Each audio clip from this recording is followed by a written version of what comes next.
Yo! Yo! Monday Night Smoke. Come on, man. You know what time it is. It's that about that time. Wait, hold on. We got to drop bombs. You say a name, I'll drop some bombs. Drop the bombs, man. Let me check who's hey, Flex 47. Boom. Come on, just like that. Let's go. J Lanks. Let's go. October Red. October. Devalo Boxing. Yo. I am Dejwa. Mola. What? Indica Headshot.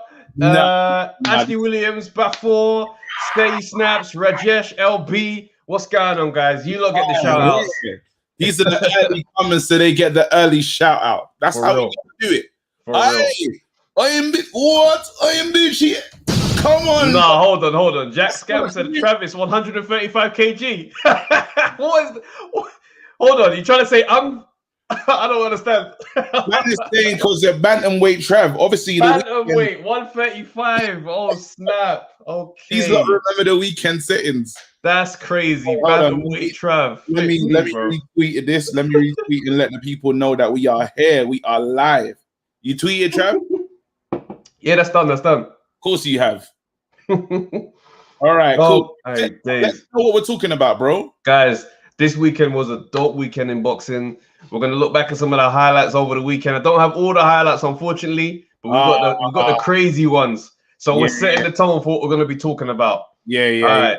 So there's been some upsets and there's been some redemption. It's been mad. So let's start with the... Sorry. I am Dejwa. He felt left out, fam. What did he say? He said, "Oh snap! I'm Dejwa. Big up, bro." Yeah.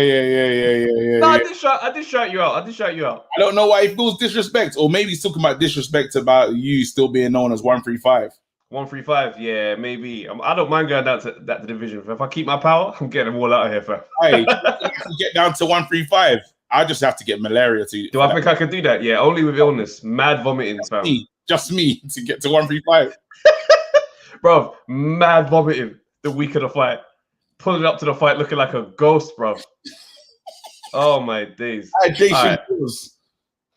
right, so this is where we're starting. We'll start with the upsets. Inside.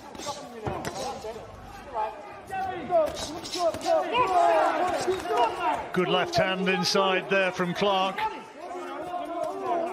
Hutchinson at it up, and the man from Hales Owen is having his moments. He's got him.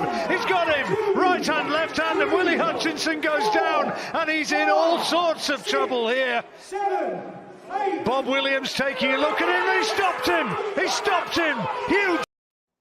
Willie Hutchinson got stopped, bruv. I cannot believe it, bruv. I cannot believe it, bro. And you know what's mad, yeah? So obviously we watched the Dillian White fight, so we didn't watch that live. You didn't get to see it. I'm watching the fight and I'm thinking to myself, all I'm thinking to myself is, oh my days, Frank must be stressed, bro. Because this guy, he said this guy's the next Joe Calzaghe, you know? Like, big talk, fam. Useless. Absolutely useless. And then I see the post-fight. Here it is. What you want next? Where's Frank gone? I think I've upset him. I think I've upset Frank anyway, but we'll speak to Frank and we'll fight anyone. Fam, what is wrong with Frank Warren, bro? Can't he keep it together? Like, can't he at least pretend like he's happy for the winner? He just cuts. He just disappears, bro. Oh, my days. Nah, Vibe said Frank Warren had to return the Ralph Lauren cardigan, fam. The celebration cardigan, yeah? Oh, my days. On that card, another upset. It's mad.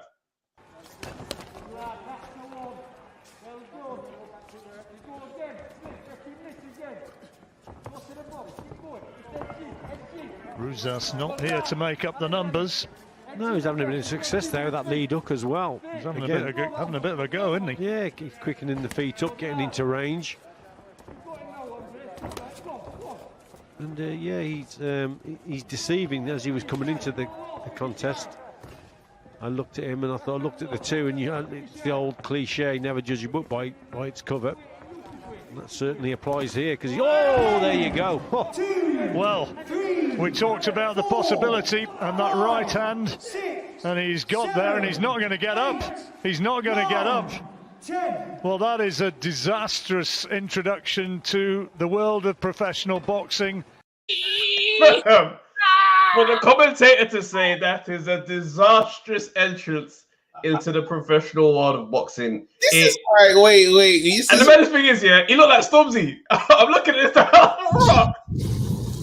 You're getting way too big for your boots, cuz. Nah, you're taking the piss. What's so mad about that, yeah, is getting knocked out, yeah, is long. Literally, it's so like you just feel so alone. Like, bro, he's just on the floor and they put in the stool, but the stool can't even get to man. Like they have to just. I know they got to walk you back first. And the maddest thing is, there was a lot of hype around him. Stefan Adanton, I think, that's his name. That's Coley's boy, yeah. Coley's boy. He sparred AJ. The talk was very like the momentum was going. Like this is how they built up a Coley. Like, did you knock down AJ? No one ever said yes or no. Like they had that going. Sparked out first fight, bro. Yes. And I can tell you right now, he didn't touch AJ. Fam, yeah. The evidence that I've seen. The thing is, yeah, looking at the highlights, I think to myself, the writing was on the wall still. That was always coming, bruv. Yeah. Anyway, yeah. Obviously, the main man this weekend, he got the job done. Let's look at it one more time. White, though, continued to land punches. This was towards the end of the third round, as White proved particularly effective with his varied jab. But then came the decisive moment in the fourth. Right hand sent Povetkin backwards, another sent him into the ropes, and then that fabled left hook of Dillian White floored him.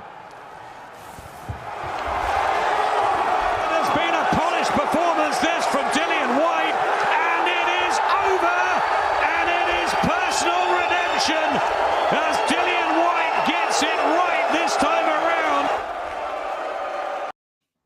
Yeah. Listen. That's for you know.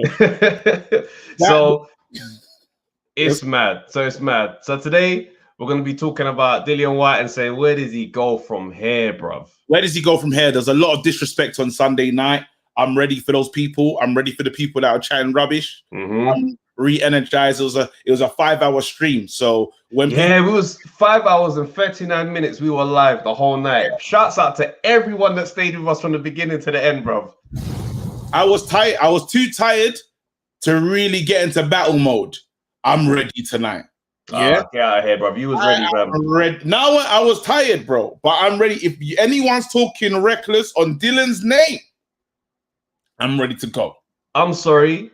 Okay, cool. You know what? I'm not even gonna get on the ledge just yet. If you want to do it, bro, it can be you, bro. Anyone can get it, bro.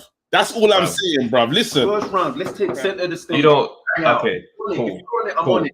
But there's been some comments. There was some comments on the same night, on the BT night, from John Fury that shaken my confidence in the AJ Fury fight happening. Let's go. Let me play this right now. Fury. What next for Tyson is we need to get him out. Whether these cowboys get the job sorted, which I don't think they're going to do. What they've signed nothing in my eyes. They've got no date, no venue, no nothing. Tyson needs to fight twice this year, with or without AJ. Tyson is not bothered about any heavyweight on the planet. He's past all that being bothered about this man and that man. It's a business to Tyson, and we need to move on and get a living properly and sharpen his tools and keep him sharp in case that big night comes knocking. But I think they're dragging reels a bit because they don't want it. Don't blame them. But there is a piece of paper with their signatures on it, right? What does it mean if you can't get a date and a venue? You know, what does it mean if nobody's willing to put the money up? You know, it's all about somebody coming forward and saying, right, I'll pay for the fight, I'll stage the fight. Where are these people? And is that the position in your eyes at the moment? That's the position it's in, and I don't think they can get it together. It's too big for what's happening in the climate the world's in at the moment. And I just don't think the time is right for a fight of that magnitude with the state of the world at the minute. We're getting over a pandemic, or in the middle of a pandemic, wherever it may be, I don't know. The world may never be the same as we knew it ever again.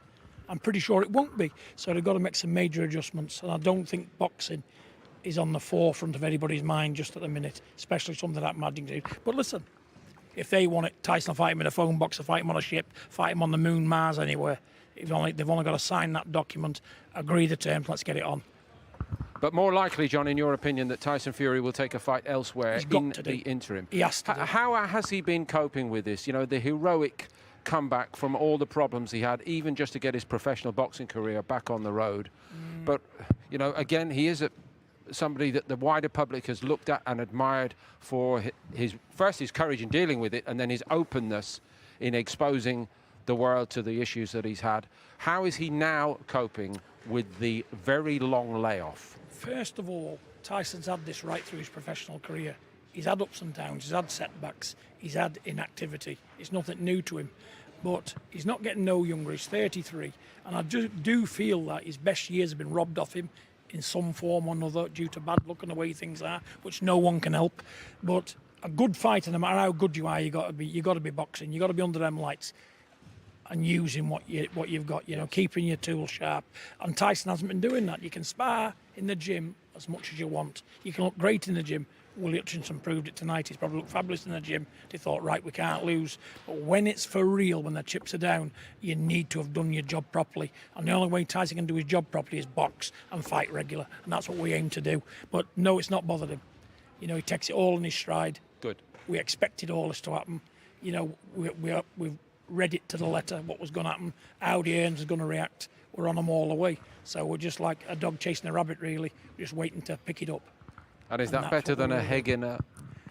whatever that was? Well, listen, we haven't got to look after Tyson like an egg in a cake because he's already there. Bruv.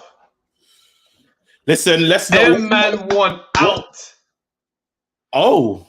They want out. Fury gang want out of this fight, and they want out bad. They want out immediate. The Ducks are lined up on the side, and they're ready to get shot off this thing. They are not on this fight at all. They want to fight a journeyman so bad. I have never seen anybody angle the facts to fight a journeyman more than these brothers right here. It is hilarious. Bro, all I'm saying right now, the world's in a pandemic. How many excuses was in that one little conversation? All I'm saying is, bro, MTKG's entered the chat, bro. Cool. Come along. I'm end that nonsense. No, because I think I'm gonna say that These man want out.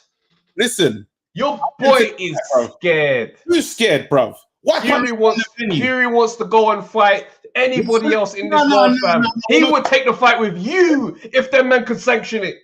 Hey, chill out, bro. Respect me, and I'm a trust me. Them man would put your name up in the lights and say, "Well, look, KG's had 17 street fights. He's undefeated on the roads. Look, mate, you never know what could happen, brother. I promise you, them man would push that thing, bro. They are scared. They don't want this fight next. Listen, said he's had 17 street fights. No, but Travis, honestly though, what? Take this in now. We have to really understand. We got 40 years. Yeah, on one side, a man has got 40 years in the business. We got Bob Arum and we got Eddie Hearn. You're telling me those men? Did you say 40 years in the business? 40 years is Frank Warren. Hold on, that's what you're. Wait, hold on. That's the angle here because he's been doing it for 40 years. How many of those years were successful? Let's do that. Hold on. So we got 40 years in. I'm just saying all the people involved in this.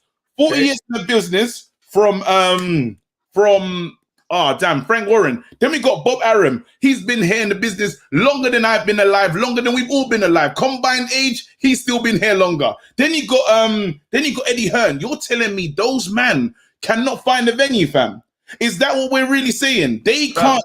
Wait, hold on. No one will buy it. What about fighting in the dunes, fam? Because he's lying, bro. Because they're lying, fam.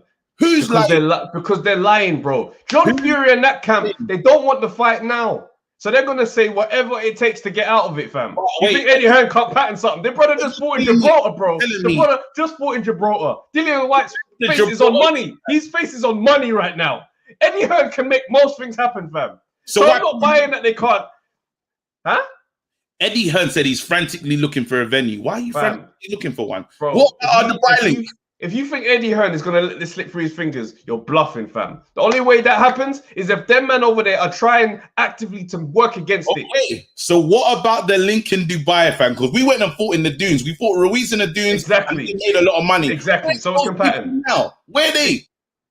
We talking about the dude. I think the works are running. The works is running, bruv. The works is. Both sides are not interested in this. That's what it is. Both sides. Get out of here, man. Both sides are not interested. Fury came out and put whiskey on his Instagram to say, hey, look, guys, I'm drinking. Even his own fans were in the comments saying, come on, bro, you're chatting rubbish, man. Bro. And anyone could drink one little vodka and it's fine, bro. Get back to training. They're not buying the nonsense. So guess who starts talking after that? John Fury to come and clear things up with that mad deep voice, fam. These men are not fighting. We know I don't think no one wants to have this fight. Let's just be real. Put it this way, them men are phoning Team Fury to try and lock this thing down, and them men are missing the calls and doing interviews on IFL. They're chatting rubbish, fam. You think Frank Warren and Aram don't want to make this much peas right now? So what? Let's really break that down. Anyway, I want the people to call in. How do you know that both sides? How do you know Fury don't? Brother, how do you know, bro? It's not even the promoters. It's not even the promoters. Because Frank Warren, I promise you, he wants that payday. I promise you, he wants and needs it. You can say on a strong authority, Fury's trying to run out of this. Team Fury, all of them. Listen, open up the thing. Man said to send me the address. I'm gonna send the NTKG shirts. Run it right now. Let's go, bro. Let's run it. Tired of you and your nonsense, bro. I want the callers to call in and tell me what I'm chatting. If I'm chatting, they will. Oh, they will. Yeah, they bro. Will. I know our community. How can there's 3 men? There's 3 people that have been in boxing there combined years, and you're telling me they can't find a venue? Get out of here, bruv. Bruv, they'll find a venue.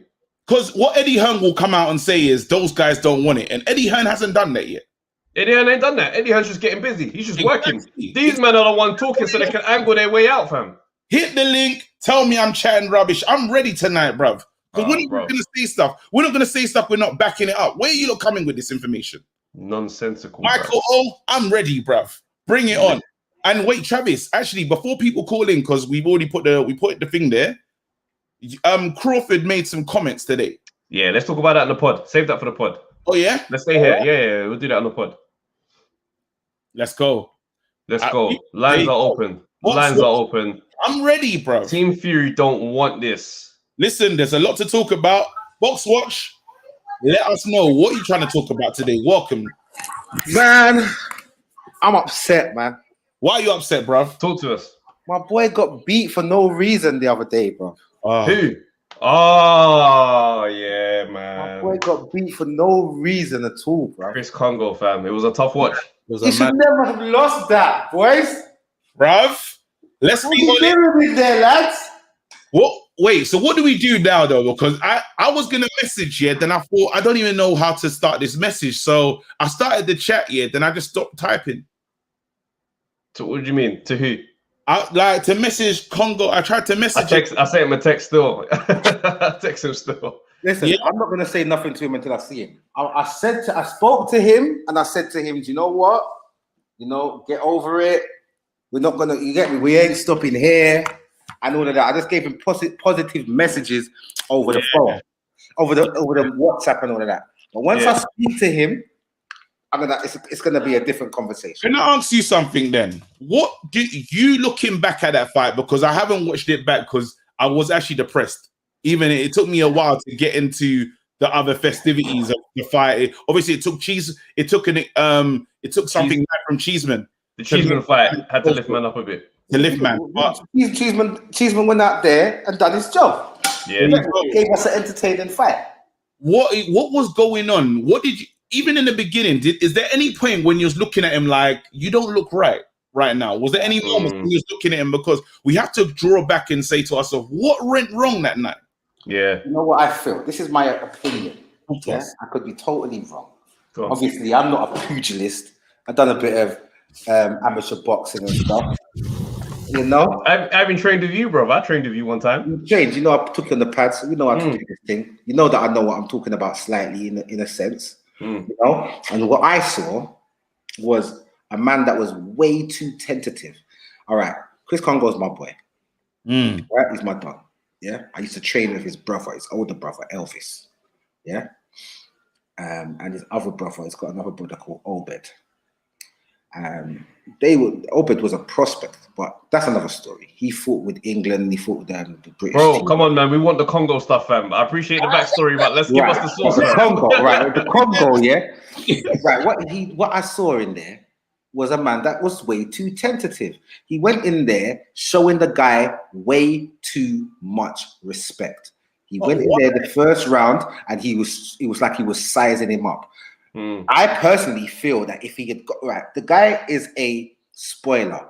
He is trying to be hit and don't get hit, and he's a southpaw.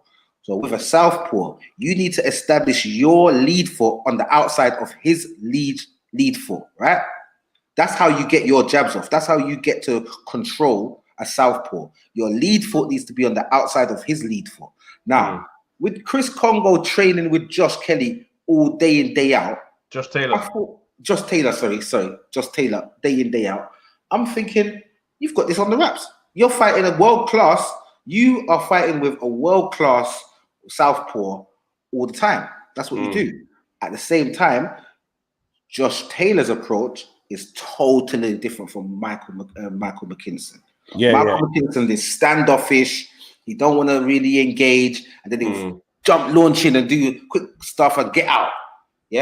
Where Josh Taylor's in your face all the time. He's a pressure fighter. You understand? So what I was thinking Chris was going to do was put his stamp on it from the first round and just go at him. Don't respect his power. He has no power. Look at his resume. He doesn't knock people out. So put your stamp on it. Yes, it's going to rain. You're going to get a little bit wet, but you're going to wet my man up a lot more. And we didn't see, and I'm not going to lie here. You know, they said that McKinson's power is not all that. I can't really agree with that. Congo looked rocked a few times, and that's the reason why I don't think it's not his power that's not there. It's his finishing that's not there. That's what the difference. That's what it is. Because he had him he was a bit wobbled in the first round, and then he just stood off him. He just literally stood and looked at him and waited. All right, so this is what I was thinking. He got that touch in the first round, right? And he went down, yeah? Do you remember how that happened? It wasn't a knockdown like that. No, I'm not talking about the actual knockdown. I'm talking about there was moments after that where he was tagging him and he just looked a little shaky on his feet. Yeah, he looked like he didn't want to engage after that, right? That's what I'm saying. It's like he felt the blows and was like, "Rah, my man's actually touching me." Now, if you see Chris's fights before, he's held blows like that before, and from guys that are a lot stronger, in my opinion, than Michael McKinson. But at the same time, as I said, I'm not in there. I'm not in there to take the punches and have a judgment on that. Right. At the same time, I really wanted Chris to come out there in the first round, and put his stamp on it, go to work, put his stamp on it, and then after that, you're in the front. You're in the front foot now, isn't it?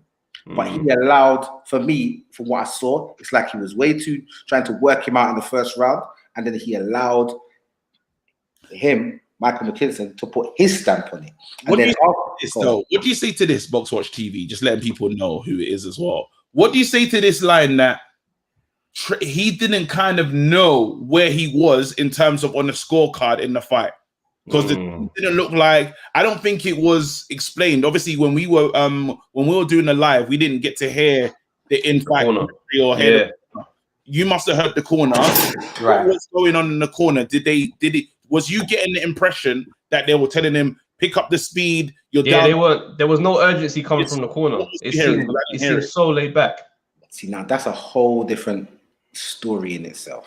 Because personally, I'm not. It's hard to say because I'm not Chris, am I? I don't believe that his corner gave him the right instructions to go on.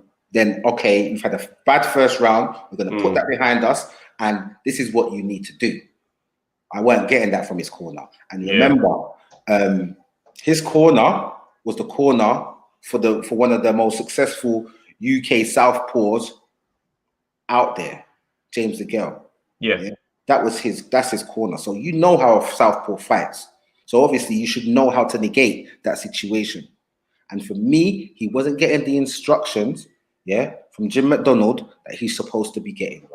That hurt. But for me, I know Chris, and I'm thinking, bruv, in spite your corner, deal with the matter, my brother. Come on, man. Wake up now. You know that you're a round down. You know it's a 10-8 round. You know that you feel within yourself that it wasn't supposed to be a knockdown, but we know that it is now. That's the facts. 10-8. Right. Come on now, bro. Now you got to start putting your stamp on this thing. But for me, I believe Chris's footwork wasn't in the best places, man. Oh man, his footwork is what enabled him to not be what he needed to be. It's the footwork. The southpaw fight in a southpaw is very, very it's a technical thing, and it's Southpaw versus Orthodox. You're saying, yeah. Southpaw. Thing is, you know what? At the end of the day, he'll come again. Do you know what I mean? He's not like he got battered. He didn't get knocked out. Do you know what I mean? It's just altering of a game plan can maybe change the outcome, or maybe not. Do you know what I mean? But he can still go on with another opponent and go another route, and maybe they meet again down the line. This time with a bit more experience on both sides. That's true. And as a neutral watching it, I'm saying people weren't excited by that fight. As a neutral, because it's like a lot of rounds. You could actually count the amount of punches that were being thrown. Yeah, there was a lot of nothing exchanges going on there. It was mad. But you know what, bro? We got. Yeah, carry on. We got to keep the lines kind of. We got to clear the lines. We got a lot coming through, bro. One thing I want to say before you does out, my guy is coming back. He's coming back, and he's going to come back with the pressure, and he's going to deal with matters. And big up Dillian White. He done his job. That's right. KO. Beautiful. Yeah. He done what I believe AJ should have done to Ruiz in the rematch. But anyway, that's another story. Bless up. Let the next man them come on the show. We'll try again. I'll come back next week. Send nothing, man. Send nothing. Man said he done what AJ should have done. Travis just looked him in the eye and he thought, I'm not gonna bite this week, bruv. But he said it. Nah, somebody else will say something. What do you mean? What, you want me to get into it? I don't care, bruv. You want me to talk about how Povetkin was shot to bits? Is that what you want to do tonight? Let's not. Michael, you're in, fam. Yes, what's going on, guys? Yeah. Certainly, man. Mike's, I'm gonna keep it real with you. There's beef, bruv. Listen, wait. Hold on. First of all, let me just make a comment on what was just spoken about now about this brother saying Dillian White done what AJ should have done to Ruiz. Povetkin should consider retiring now. Let's not even act like Povetkin is the Povetkin he was when he fought AJ. That's the first thing. I mean, if you look at the size of Povetkin's legs legs are tiny. Like any small attack from White, he's losing balance, even when the shots don't connect. No, we don't know if Povetkin had an injury. Let's not pretend that Povetkin weren't the same Povetkin that came in there before. You say you don't know he had an injury. Come on, don't do that. I'm just saying he could have. Let's not do that. There's no way you can compare Povetkin to the Ruiz that AJ fought. I mean, that's not even on at all. I just don't think it's a comparison. Ruiz was always going to be dangerous. But Povetkin was still dangerous, guys. Even with one leg, he was still dangerous. Are we saying that Povetkin never thrown nothing? I'm not even trying not to rate Povetkin, but even when you look at the KO, and again, don't get me wrong, I'm not trying to take away from Dillian White because he did what he had to do. Like that's just the end of the day. That's what you're doing, Michael O. That's what you're doing. And I was tired. You man came on. I watched my man, like a phoenix, bruv. Rise from the ashes, fam. And then now you, man, on the pot. I was listening back and I said to myself, wait. Sorry. I'm not having none of this, bruv. I'm just trying to tell you. Povetkin wasn't even the same Povetkin as the first fight, bro. He wasn't, bruv. Listen, look, when you look at the KO, look at Povetkin's head movement. None. Bruv, literally, Povetkin's standing there like a statue. No, but he was rooted to the floor, like how David Hay was in the belly fight, bruv. The foot was gone. Listen, end of the day, my guy went in there and got it done. That's what you lot are not taking in. You lot are taking that into consideration. He did what he had to do. He lost Had he lost, you lot would have all sounded different. But then he won, and I couldn't believe what's happening. You're ridiculous, bro. No, I'm not relaxing, bro, because my man came back here. He ain't seen his family since. You're ridiculous. You're ridiculous, bro. I'm ready, bro. You're ridiculous, bro. No, you're being ridiculous. What was we saying? Do you know what I was doing before? Was talking about having what was talking about? Dillian White fighting Lawrence Okoli, bro. This is how far his name was dropping down. That's still in the Kongo. Them was calling him the new gatekeeper, bruv. He said, nah, I'm done with this gatekeeper talk, bruv. I'm the main guy, bruv. Like, KG, you're moving the argument. You're moving the argument now. What am I moving the argument to, the bro? point we're trying to make here is that you can't compare Joshua Ruiz to Dillian White Povetkin too. You can't. You just. What I'm saying is the other guy that called in just now, Boxwatch TV, said even Ade as well. And Ade, he's been in the game for a long time. Yeah, he knows how to analyze things. And he said, "Yo, listen, Joshua, when he fought, he was on the sprinting thing. He was on the Linford Christie thing. He said it would have been nice if he got a knockout, but the fact is, Povetkin showed up half the man he was in the first fight, bro. So just relax with that comparison, bro. Michael, Povetkin wobbled in round 1 with no exchanges. Can you imagine? Povetkin was wobbling, footwork all over the place. You can't compare that to Ruiz. Ruiz came in overweight. What are we talking about right now? We know that he was so dangerous. So now you're in danger. All of a sudden now you can see someone's dangerous, bro. I'm ready for you. I was tired. What is this year? Right now, bro. I've had my sensu bean. You're trying to compare it to Joshua Ruiz, and I don't think it's a conversation. KG, you know. Listen, KG. The bottom line is Povetkin, as far as I'm concerned now, not taking anything away from White, but Povetkin is not going to be in any top level fights going forward. I don't think Povetkin's going to challenge for anything again. It's done, because the way he was wobbling, I don't even think it was the same Povetkin that fought Michael Hunter. That's how, I mean, generally the movement just wasn't there. So again, ratings to Dillian Whyte, he did what he had to do, but let's not act like Povetkin was. No, but let's do this. Let's do this. You worded that perfectly, bro. Play this game of true or false, yeah? Let's just play. Because you're just gonna go with some random facts to try and curate your argument. Why are you getting involved, fam? I'm getting involved, bro, because I'm sick of you today, fam. You're getting on my nerves, bro. All right. Let's go. I want to scrap, man. All right, Mike. Listen, I'm gonna ask you some real questions right now. I'll answer it. When AJ beat Ruiz, did we or did we not say that was an amazing recovery for how he was feeling and what happened to him? True or not true? Yes, true. Why wouldn't we say that? Why wouldn't we say that? Why did we say that? The reason why we said that was because after what happened in the first fight, everyone was questioning AJ's chin. We weren't sure if AJ could really take those shots. And brilliant. Brilliant. No, that's good. That's good. So then what happens? He goes in there with as you said, let's not take no credit away. He goes in there with a man that clearly had a great summer, been at a lot of all you can eat, everything. Yeah. Okay. And so that wasn't the same fighter. He didn't fight the same Ruiz, but we're giving the same respect. So now we're gonna flip this over to Dillian Whyte. And what did we say about him? But let's just take a step back actually. So you basically said, okay, Ruiz had a great summer, he put on weight. So when he put on weight, what does that mean to the fight? That means that he probably still has power. I mean, it's not like he's going to lose any power. He might even be stronger because he put on weight relative to the last fight. Don't start this.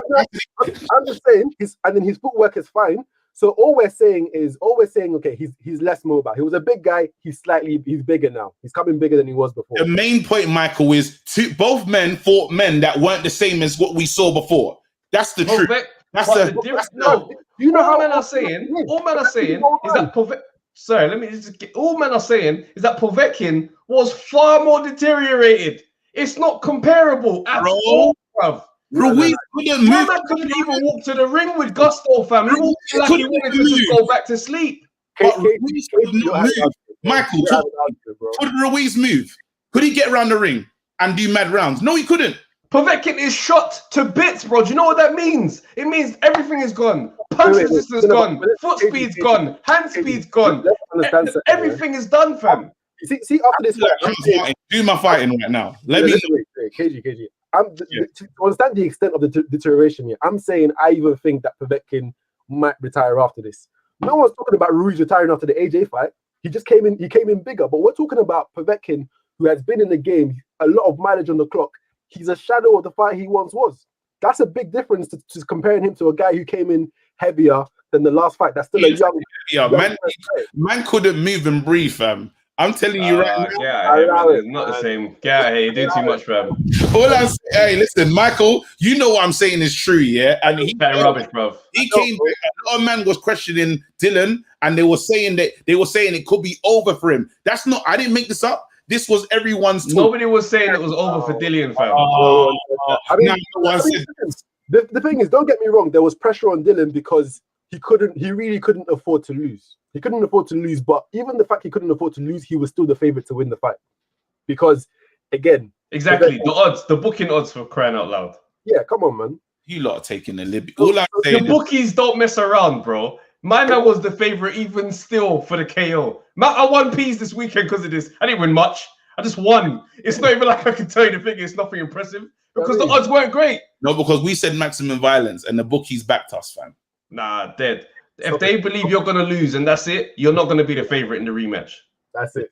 I feel correct. Michael, you have not changed my mind in the slightest, bro. Hey, whatever, man. All right, moving on to Chris Kongo. Obviously, I mean, everything that everyone said, I mean, I can't really say any more different. I felt like I was gassed by Chris Kongo's confidence. I was arguing with man on Instagram. I was like, bruv, Kongo is knocking him out. Same. I did a lot as well. The confidence he came with, and obviously, again, we're saying, you know, the commentary, his training with Josh Taylor. I really thought like there was. I'm even lucky I didn't place a bet on that fight, because I would have gone Kongo by KO and just lost the peas. So, nah, it's actually. I lost peas that fight still. I'm not gonna lie to you. Yeah, I mean, honestly, I was mad confidence, but to be fair, I was confident of his confidence. I never really watched McKinson fight. Okay. I never really knew what we were going to see. And to be fair, like, and one of the commentators said this during the fight, that McKinson's a problem based off his style. He's not. He makes the fight messy, and he's not gonna let you get into a rhythm in general. So let's be respectful. Let me ask you a question. Let's be respectful now. There's still a lot of men left in the division. McKinson versus Conor Ben. How do we see that one going? So you know what? It's difficult to say, and to be honest, it sounds like Conor, because you see McKinson. Yeah, I just think that with him, and again, going back to what this other brother said about the power, I don't really think, you know, one of the guys I was arguing with on Instagram was basically saying that he's known McKinson from when he was young, and he's basically saying McKinson has power, but he basically says once the opponents feel the power, they don't engage anymore and they just move into survival. So that's the reason why. I mean, this is what they're saying. I'm not even. It's not like, I like it though. It makes sense. It makes sense. It doesn't sound bad. It doesn't sound bad. So from what he's saying, the power's there. So the stats don't show it. The knockout ratios aren't going to be there, but he does have that power. So I think McKinson. I mean, it'll be good to see. I'm not really too sure, you know, what it's going to be like now, because obviously domestically you still got guys like Marku. You kind of have Avanesian as well. So that's a good one, to be honest. And so I think personally, I'd like to see McKinson fight someone else again. But I reckon if he fights Ben, I reckon Ben beats him. I reckon Ben actually goes to war with him. You reckon? Ben will try and box for a little bit, but then after that, he's going to go to war, and I think that will get McKinson unstuck. And the thing is, I think Ben's a cleaner fighter, you know, in terms of getting his shots across than what I saw Kongo do. So I can actually see Ben engage a lot more with McKinson than Kongo did in this fight. So again, you know, it might be a really good fight to see. Do I think they'll make it? I don't really think so. I think they want Ben. They want to push Ben higher now and kind of, you know, not really have him at that domestic level. They want him, you know, fighting more European and in line for a world title in the next year or so. So I don't really think they'll do that, but I do think we'll see some good fights though. All right, listen, Mike. Someone, I heard a ref say it's a split decision, but I'm going to call myself the unified winner. No, man, you lost that. Wait, that's funny. Wait, there's a big question here, and I want to see what people say in the comments as well. Where is it? Right. Oh, it's a great question. Did you see it? Wait, there it is. No. Oh, AG and Travis, big man thing. What's the biggest L? White versus Alexander Povetkin 1 or Ruiz AJ 1? What was the biggest L? Probably say AJ, just because everything AJ does is bigger than what Dillian Whyte does. That was so unnecessary. No, I mean the stakes of it all. But like, if we take the biggest L and we break it down fight by fight, you could say Dillian Whyte had him knocked down how many times and just got touched one time out of pretty much the whole fight and got touched and it was over. AJ went down a few times, tried to keep it going, but it got a bit messy. So I don't know. It's gotta be AJ's. I say AJ's. It's got to be AJ's because it's got to be AJ's. The stakes are always higher. AJ was in America. It was his first time in America. It was a bit mad. Anyway, he lost in fight camp, so it wasn't even like he felt the enormous. Do you know what I mean? The energy of the. I don't know. I just feel AJ. Anyway, Mike, what's going on, bro?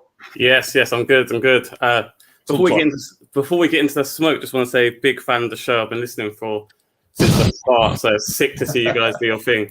Oh, you, come on, man. Mike, bro. We appreciate it. But Mike, I know you got smoked. Let's go. I do. You know what? I watched the end of the Dillian White fight on Saturday, and I thought, I'm not ready to go to bed yet. Let me jump on the chat and see Dillian get his flowers. Boy, the florist must have been closed. There was no flowers. There were no flowers. The florist was closed.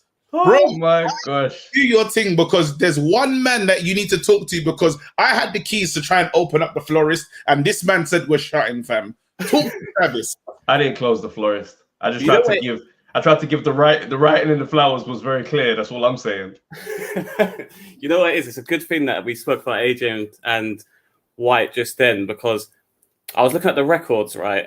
And like the likes of Povetkin, Takam, Parker on AJ's records, that's kind of constitutes this brilliant record that sort of is better than everyone else at heavyweight. If you look at Dillian White, he's got Rivas, he's got Parker, he's now got Povetkin. Like, the energy is so different. Why is the energy that different towards Dillian? I kind of get it, because I know how much market is. No, bro, don't get it, Mike. You don't need to listen. Stay on the jab, fam. You don't get it. Let's go, Travis. Talk to us. It's different because of profile. We go for the profile of AJ's the superstar. Do you know what I mean? So the how they're received on a whole is what affects that conversation. His record still doesn't match up to AJ's though. It's still a good record, but it doesn't match up. He doesn't have a Klitschko on there. Like it's not the same, but it is a respectable record. Do you know what I mean? It's a record that should have a world title shot by now. That's the most we can give. I hear that and I agree, but he's been waiting for what, 2 years for that fight against Wilder. And also, I think I'm not here going to say that White would definitely beat AJ or Wilder, but let's not act like White is an easy night for anyone. And as we've seen with AJ Ruiz won, Povetkin White won. Anything can happen at that division. Do you know what I mean? So like, I do agree with that, but let's be clear. I enjoyed Dillian White is not in my opinion, he's not in the league with Fury and AJ. I don't see how he beats either of those guys on any type of night. But we're talking heavyweight boxing, bruv. And listen, heavyweight boxing, but it's for a long time. But here we go. No, wrong one. You can't say no chance. You can't say no chance, bruv. Can't say no chance for a long time, bruv. And you have to understand, heavyweight boxing, anything can happen. Yeah. AJ's already beat Povetkin. Povetkin was in shape. They didn't need a retry at Povetkin. So it's not like there's reasons for you to say that he has this ability, like he's gonna mix it with those guys. There's nothing on his stat sheet that shows that, and he's already lost to AJ. So okay, go on, carry on. Go on, Mike. Let's say White beats Ruiz in a year or so. Does that change that combo then? Because no, I mean, yeah, probably it does. As I say, my thing is his record isn't bad. I don't have White down as a rubbish fighter. I just don't have him in there as someone who is a threat to Fury or AJ. That's it. I even don't necessarily see him beating Deontay Wilder. You need to see I like White, but I think he gets iced against Wilder. I'll be honest. Why do you say that? I just think at this level, I've never seen White, apart from Saturday. To be fair, I've never seen him just like sail smoothly through a fight. He gets touched most times, and I think Wilder doesn't just touch. Let's take this into consideration as well, because I was not prepared on that night. And I'm so disappointed in myself. Remember, they had a long time. The fight was moved a bag of times. He was preparing, and then the fight gets cancelled. So the rhythm was wrong. Even they said that he agreed to saying that he had an injury. So then we saw a better White in Povetkin 1, White versus Povetkin 1, than we saw in number 2. So yes, he looked a bit doing things that he thought, why are you doing that? Balance was all over the place. He's looked better than that. He went flashing the jab as usual. We've seen a better version of White how Tibbs was training him up. We could see each and every fight he got better. Now in that fight, you looked at him and said, "Oh, what's going on?" It almost went back to like it looked early days. Yeah, but that's not who he is, and he couldn't. My issue with Dillian White, is the type of boxing that he does, even in his finest hour. And people are obviously in the chat thinking like I'm disrespecting Dillian White. Dillian White is always vulnerable, even in his finest moments. Something about how he moves and coordinates, he's always off balance. Something is in the works for him to have a slip up. Do you know what I mean? Like, I won't say that he's, you know, people saying he's top 5. He's definitely top 5, but I don't necessarily have him at 3. We're doing 4 and 5. That's fine. I think that because you lot, the other night you lot talking about Hergovich, you're talking about people that he's a past them on he's above that level. The guy is in there, he's in the mix, and you already see he has power. Everyone kind of underestimates his power. Like, he can't knock someone out. He's got real power. If he hits you with the overhand right, you're going down. You're going to sleep. And we're pretending like he doesn't have that in his arsenal. We're pretending like he can't bully a fighter. We're pretending that he hasn't got the jab. So I don't know how Wilder suddenly is the most dangerous when Dillian can keep him away. No, Wilder is dangerous for him because at every moment he's vulnerable. And we know that, you know, Wilder, for how limited he is, can put a hand on the nose. Listen. Yeah, you know what, though? One thing that would go for Dillian is, I'm not saying by any means he has the same skill set as Fury, obviously, but I mean, the way Fury put it on Wilder, White, I don't see White being scared to do that against Wilder, and Wilder would not like those body shots.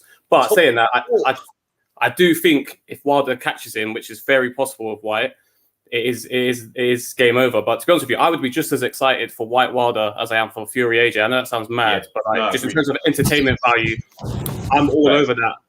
Yeah, they can take my money right now. And it's probably the most likely fight out of all these fights that we're talking about, because if these men are saying that a venue is not making it happen, we're not seeing it. So and what do you call it? Dillian White's brother said that he wants to see his bro fight Wilder. So that's always nice. Yeah. By the way, I would just say I think this Fury thing was mind games, man. Honestly, I remember John Fury saying he wasn't ready for Wilder before the first fight. Do you know what I mean? I think they've got history, man. So I personally think it's mind games. I can't see Fury. It'd just be so embarrassing if this fight doesn't happen and it is what it looks like it is. It's just peak like that. Like it's not a good look for him. But yeah, I think that's mind games personally. Mind games. All right, bro. Listen, great call. Thank you for talking. Your respect, for real, man. Appreciate it. Man. Thanks for having me, man. Take it easy, man.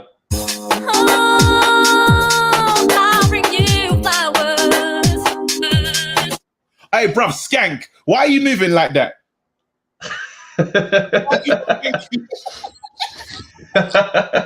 Telling your boy to Skank, you know, is insane.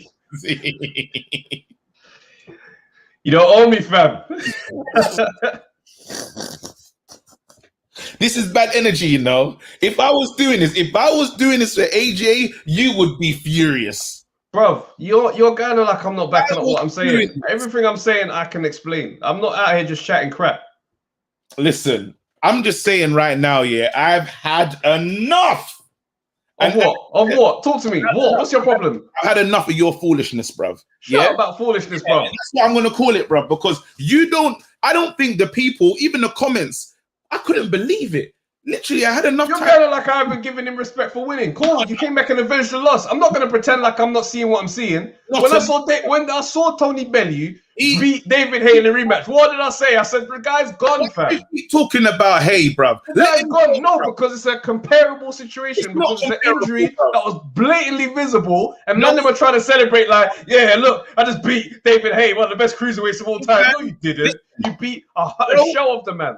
I can't pretend like I don't see what I'm seeing in the ring. Okay, I don't understand what's wrong with you this morning. Hold on. Listen, so why wouldn't I acknowledge it? Why wouldn't I acknowledge a clear, visible ailment of a fighter in the ring? Why would I do that? That his legs hurt. We saw what happened to. I saw it, bro. What did you see? Have you seen the skins? In the first round when a man is falling over with no shots landed? You got to say what's wrong with him, Travis. What's wrong with my man? You don't know, bruv. No, bro, I can see what I'm seeing, bro. No one decides they want to dance and lean back on the ropes. That's no one's game plan. That's not one man's game plan. I don't care who you are. Travis, listen.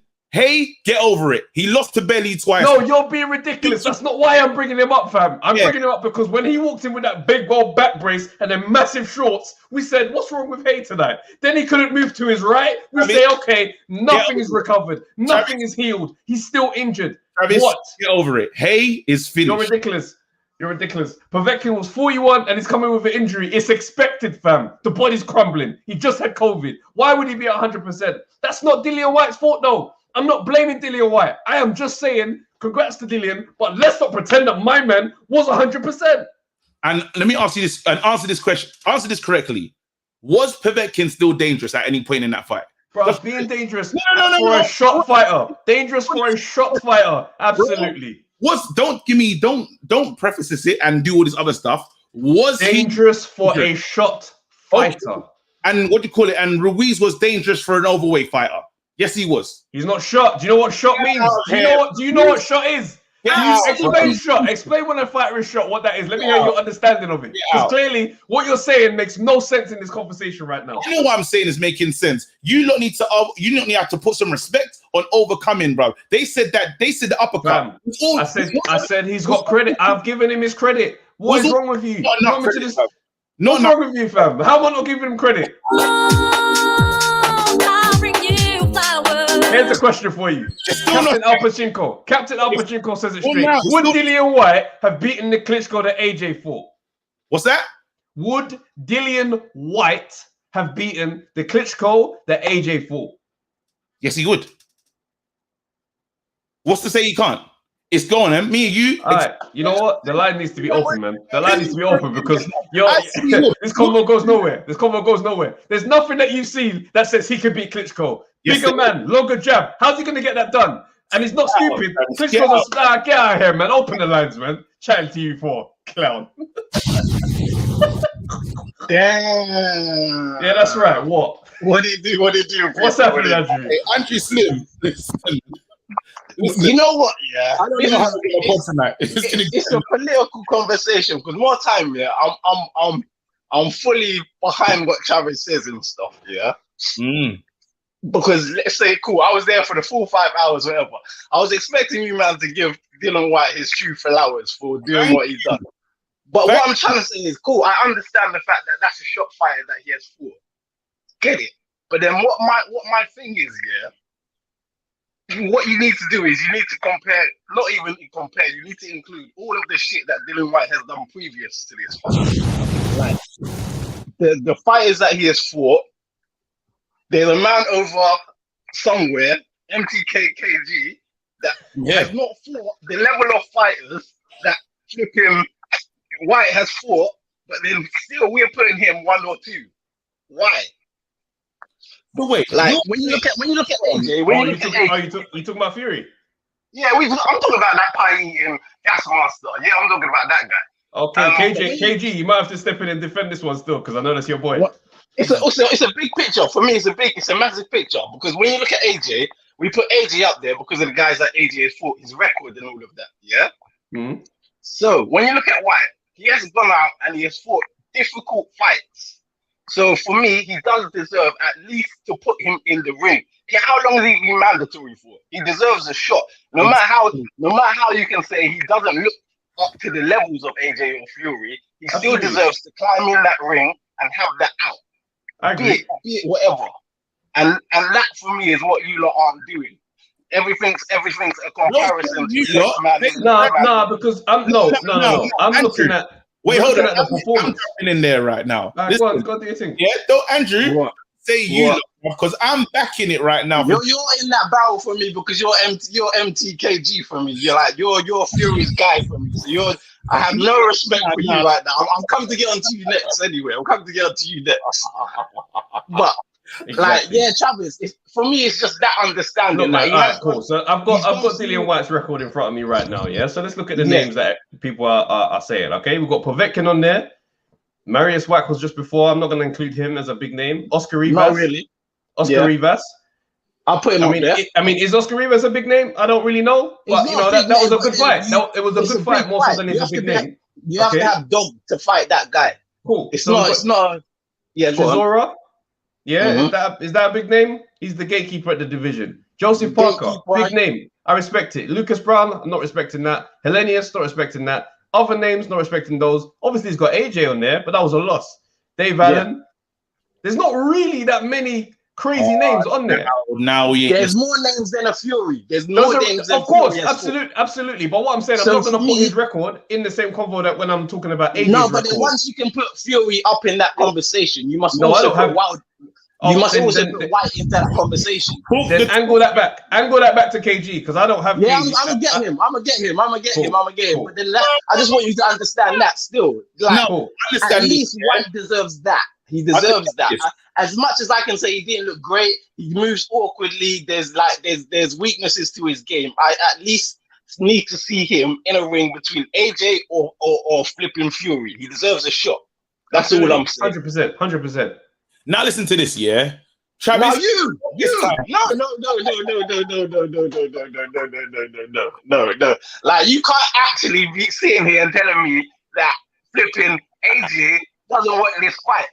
Like from consistency, AJ has wanted this fight from the dawn of day. He's been hunting the unification of these belts.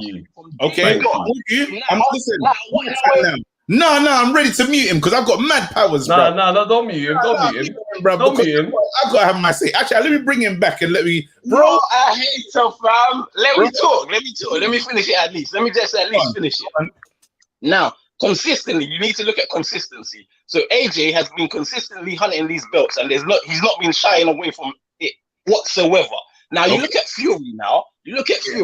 There is no such thing to his game. There's not been that to his game. He's never defended a belt. He's not done nothing for that. Now, when you look at this fight going down, for me, Fury's solely looking at it as a money aspect. So now there's no crowds. So what are you gonna do? You've not had a warm-up fight. So let me talk about a warm-up fight. I've not had a warm-up fight. So now I can waste time, let crowds get into the dance, and I get more money. That's all these Fury guys are on. Right. And Now that's what I'm saying. let me come back to you, yeah, Andrew. Yeah, understand this now. I'm telling you, is it true or is it not true that both men have signed the contract? Yes. Apparently not, but yeah, they have. That's confirmed. Yeah. So I don't want to hear that I'm scared if I put pen to paper. Now there's a man in boxing that have over 100 years in the business combined, and they can't find a venue. So are you saying bullshit? But then that's bullshit, though. But I feel like that's bullshit because a man like Eddie Hearn will put that in his back garden the same way. But then a man like Fury will not want to have that fight because with him, he's not making enough peace for that fight. But you lot think that. So are you lot really saying to yourself that AJ doesn't want to make no peace? The Fury can want out of this fight. It's not about AJ. He's fought in the back garden. He's put on one of them fights. Fury ain't fought this whole lockdown, fam. He ain't fought this whole lockdown. AJ didn't fight in the back garden. Let's get this right. We're saying AJ bought fans. He was the only one. White took himself to the back garden, bruv. White wanna get out of here, bro. That was just coincidence. Go on. What we saying now, bro? Fury ain't come out this lockdown, fam. No, it's all about money. So he's not gonna take that fight without the crowds. You guys, let's get this right now, yeah. If you think that AJ, the smart businessman, is not concerned about peace, we've heard AJ talk about splits. AJ he's concerned about peace, but he's concerned about them belts. He wants them Fury belts. is just as concerned about them peas. Fury is just as concerned. Both of them even more. So because if I sign a contract, I ain't running nowhere. Fury's running, man. You ain't heard the speeches that the family's giving out. Show me something. If Fury is out here talking about inactivity. Oh, I'm drinking 10 pints a day. The dad comes out and says, "Oh, the world is not ready for this. No one's thinking about boxing right now in this climate." You man don't want it. You don't want it. You don't want it. You don't want this smoke. You don't want this smoke. What I'm saying is, don't tell me I don't want it and I signed the contract. You don't want it, man. You don't. But then you sign the contract. And your partner's out here saying that the fight's not going. He signed the contract for Klitschko. I'm winning right now. He signed the contract for Fury and the Klitschko rematch. And then what happened? And I hate to do it, my boy. Now winning to the ghost. Nah, you're not winning, bro. You're not winning. As long as you're backing Fury, you're not winning, bro. You're not winning. You can't win, bro. Hey, actually, big up yourself. We'll speak soon. Big up you, man, though. All right, bro. I respect what you lot did the other day, though. That was a long, bare hours. I see KG just on the toast, and I respect I was hungry, bro. Hey, yeah. Hey, I see Beth Ward's on the line still. I'm 2-0 tonight, bro. You ain't 2-0 nothing, bro. Get out of here, bro. Hey, Beth Ward, you're finally here. What's going on, bro? Oh, Before, come on, you can't even talk like this. Yes. Yeah. Go on, keep talking. Finally. Before. Dillian White will smoke Wilder. I don't even care what anyone has to say. What? For Andy Ruiz's.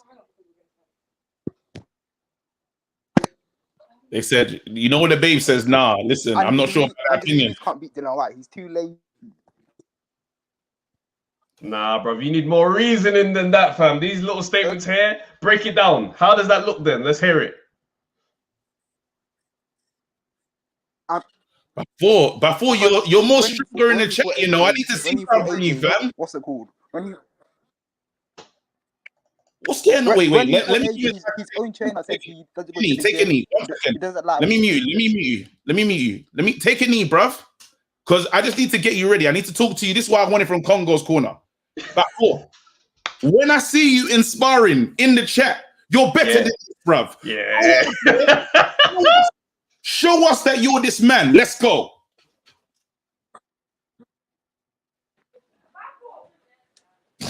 He can't beat Dillian White because there's a saying in boxing: hard work doesn't, talent doesn't. Jesus. Hard work beats talent when talent doesn't work hard. Is what you're trying to say. I get it. Jesus. Yeah. Hey. And that's what Dillian White has, hard work. Do you know what? Do you know what's mad? You see, Bafour's, this is what it's like. Play what happened to Okone's brethren. This is Bafour's big time. I was expecting.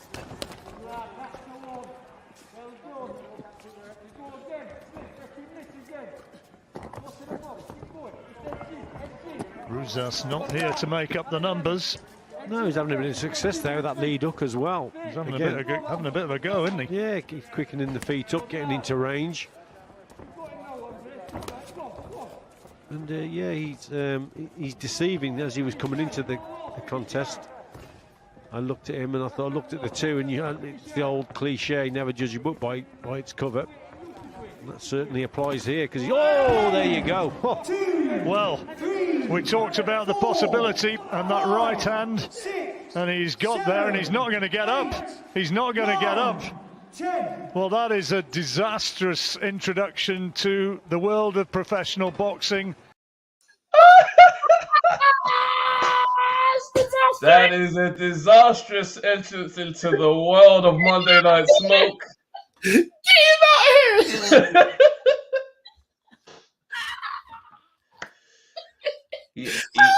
He emptied the tank in the first 12 seconds. After that, it was a very gassy performance. I don't know who was his trainer, but I definitely heard like a female person say, "Bafour." That's the dinner time. That was the dinner time call, boy. He lost to himself. Crazy. Hey, oh snap! We got Ade here still. All right, let's go. Ade, what's going on? He beat himself. Wow. Yo, I feel bad about that before. Like, you know, yeah, I'm happy that happened because people think this shit's easy, you know. People think it's easy. And talk. It ain't easy. It ain't easy. Yeah, right. Guys, great show as always, man. Great show. Thank you, bro. Thank you, man. Great show. Hey, this you know what's funny about this Dillian White thing? Yes. Like I feel like we're getting too far again. KG, I think we're getting too far again. Ade, I'm ready. Thank you. But you better drink whatever's in that carton, bro, because all of a sudden now Dillian White is he's the third best heavyweight. He can do this. He can do that. Bruh. Why not? I'm just not accepting it. Yeah, and I wanted to be respectful against Povetkin because look, it was a win and there was so much pressure in the lead up to the fight. Even in that, like he threw a couple of haymakers and it was off balance. And I'm thinking, you fight someone that can time you, like even an Andy Ruiz, you're in trouble, you know. This is what's not fair though. And you with the extensive boxing knowledge that you have, Ade, I'm gonna mute myself. I'm gonna mute myself. Ade is out here winning this fight. I'm good. I was expecting more from you. You've seen how many times that fight was cancelled. Everything's off. Yeah, I've been living in Portugal for the longest time, waiting for Povetkin. They've moved venues many times. We finally get Gibraltar, bruv. I'm not, and in terms of, you know, when you talk about timing and getting ready for the fight, I was out of timing. I'm out of sync. We looked at him, and he's never looked as unstable, unbalanced as he has that day. Is that true or not true? No, you know, I will say, and you're right, by the way. Look, thank you very much. 3 different training camps. That isn't easy. He spoke about like him having a child and the fact that he hasn't seen his child. So mentally it was tough. But I actually think the layoff helped Povetkin. Sorry, Dillian Whyte more than it helped Povetkin. Look, good though. Dillian Whyte was going to go straight from this. No, I know if Dillian Whyte was going to go straight from the August knockdown to a November fight, far too soon for me. Far too soon. Once you get knocked down that brutal, you need the rest. And I think he needed a lot more time with his new trainers. He needed time with Harold Knight. He needed time with Javier Miller. He got that time. I think Howard Knight came in on probably the second. It was after the second training camp. Howard Knight was a new voice that they brought in later. So we just have to look at the situation. They still needed the time. They were glad to have the time for that reason. I'm with you, but I'm just saying that we have to look at the man and say, we've seen a better Dillian. We've seen a Dillian that's been more balanced. We've seen a Dillian that's been very good on the jab. Everyone keeps saying that in each fight he's looked better, except in yesterday's fight. And now what we're doing is we're saying yesterday's performance says he can't mix it with anyone. And I think no. Look, and I think we can all admit this. I think we can all admit, like Dillian Whyte versus AJ and Fury and the rest of them, they're good fights. Do I think AJ and Fury win? Yes. And some people might say, "Oh, Ade's hate." No, I just think them two are levels above Dillian Whyte. I do know that fights against the Michael Hunters, the Hergoviches, the Ruizes, the Wilders are close fights. All of a sudden now people think he beats those guys easily. No chance. No way does he beat those guys easily. This is the thing. We're talking about heavyweight boxing, bruv. And we all know one punch can change everything. And it's like we take away Dillian's weapons. Dillian is a rough house. Dillian can jab. And what we've done is we've looked at the weekend's performance and said, that's him in his entirety. And we shouldn't do that, is what I'm saying. The guy has stepped up many times. He's fought guys that people won't even fight. Even where's the other guy that's gone? The Kaboom. What's that guy in? We ain't seen him since. What's his name? What's that? Oscar Rivas. Oscar Rivas. Oscar Rivas. Again, KG. See, this is what we're doing. Let's be very brutally honest here in the whole room. Who knew Oscar Rivas before Oscar Rivas was going to fight Dillian Whyte? Deeply like that. All of a sudden now, Oscar Rivas is this top 10 heavyweight and he's the dangerous guy in the world. Oscar Rivas is going down to Bridgerweight to fight Bryant Jennings. But then let's say who was in the same breath, who was Ruiz? But now he's up in now he's the top 4. Ruiz beat Joseph Parker in New Zealand. For me. Exactly. That's who Ruiz was. Ruiz was a decent It's a robbery though. Before that. He didn't. Joseph Parker. You can't come in here with alternative facts. No. We're not doing that. He didn't win. He said for you, he won. No, what I think we're doing, because I've heard some of your callers are saying things like, let's look at Dillian Whyte's resume. Let's look at the resume. Let's bring that resume out. We get excited about it. Life and death with Derek Chisora. Life and death, the first fight. Life and death, He's not in the second fight, yes, but we're talking to Chisora at the time with 9 defeats. And we're going to go there. Joseph Parker, solid win. Agreed. Solid win, Joseph Parker. But I think we all know 20 more seconds. I know this isn't how boxing works. I'm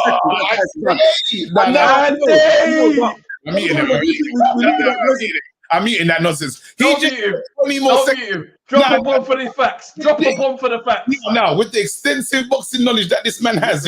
Yeah, that's right. So no question. I'm bringing it right. No, you can't do that. No, look, you're right. Boxing isn't like that. But sometimes I do think we look at the resume and we get a bit excited about the resume, Thank you. I heard, don't get me wrong, like some people saying, okay, it's better than Fury's. Let me tell you something. And I'm not the biggest Fury fan, to go to Germany, and beat that Klitschko dude that hadn't been beaten for 10 years, wipes out anything on Dillian Whyte's resume. Wipes it out. And say that one more time. Let me hear that. Go on. Go to Germany, like Fury did, and beat Klitschko, who hadn't been beaten for 10 years, wipes out anything on Dillian Whyte's resume. Really? Anything. So are you saying, wait, Hadi, I just need to pause you because a lot of men have argued with me. Are you saying that night in Dusseldorf is significant? Significant with a capital S. Wow.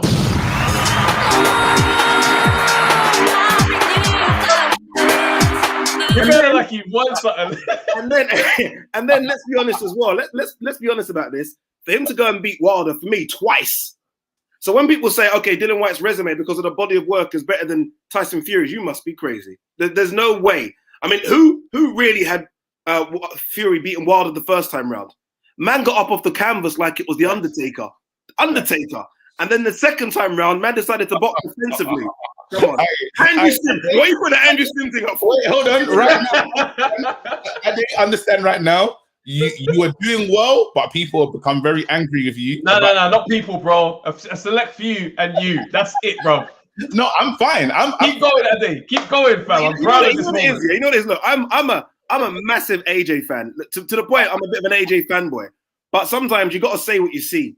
And like sometimes when I see the disrespect to Fury, because of obviously we know the stuff he's been doing outside the box, and I get that. But I'm telling you now, you cannot sleep on that Klitschko win. It was ridiculous. Think about how much respect we give AJ for beating Klitschko at Wembley. That was a 2-year.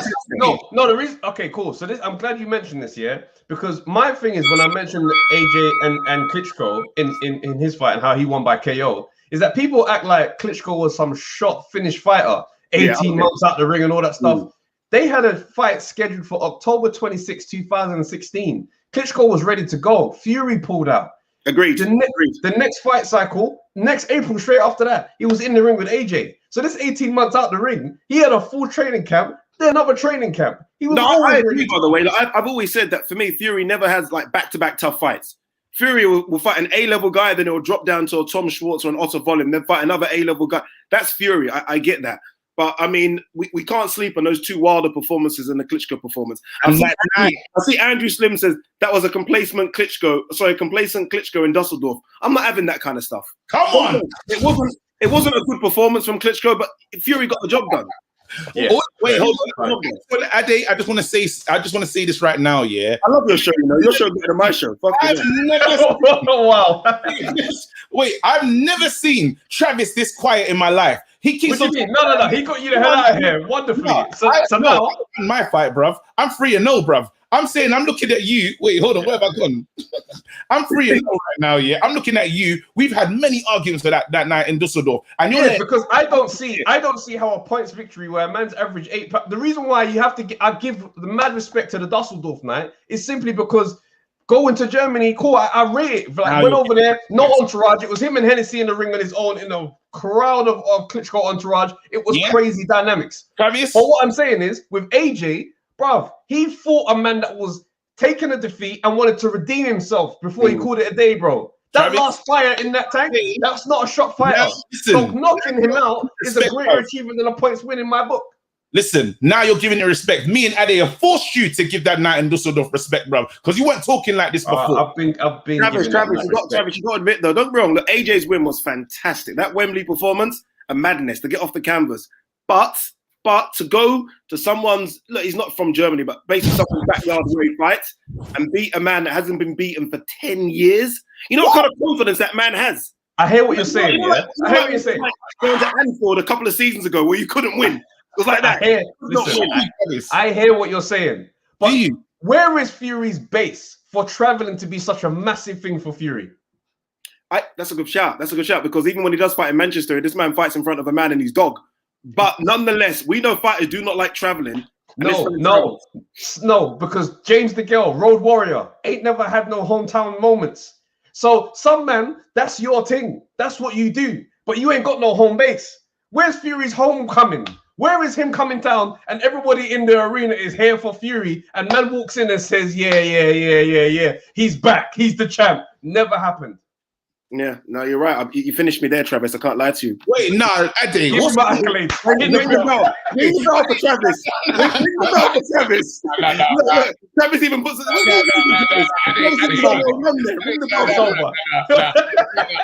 You better go take a knee, bro. I can't believe you let him do this. Oh, yeah, you're right. Come back in there, bro.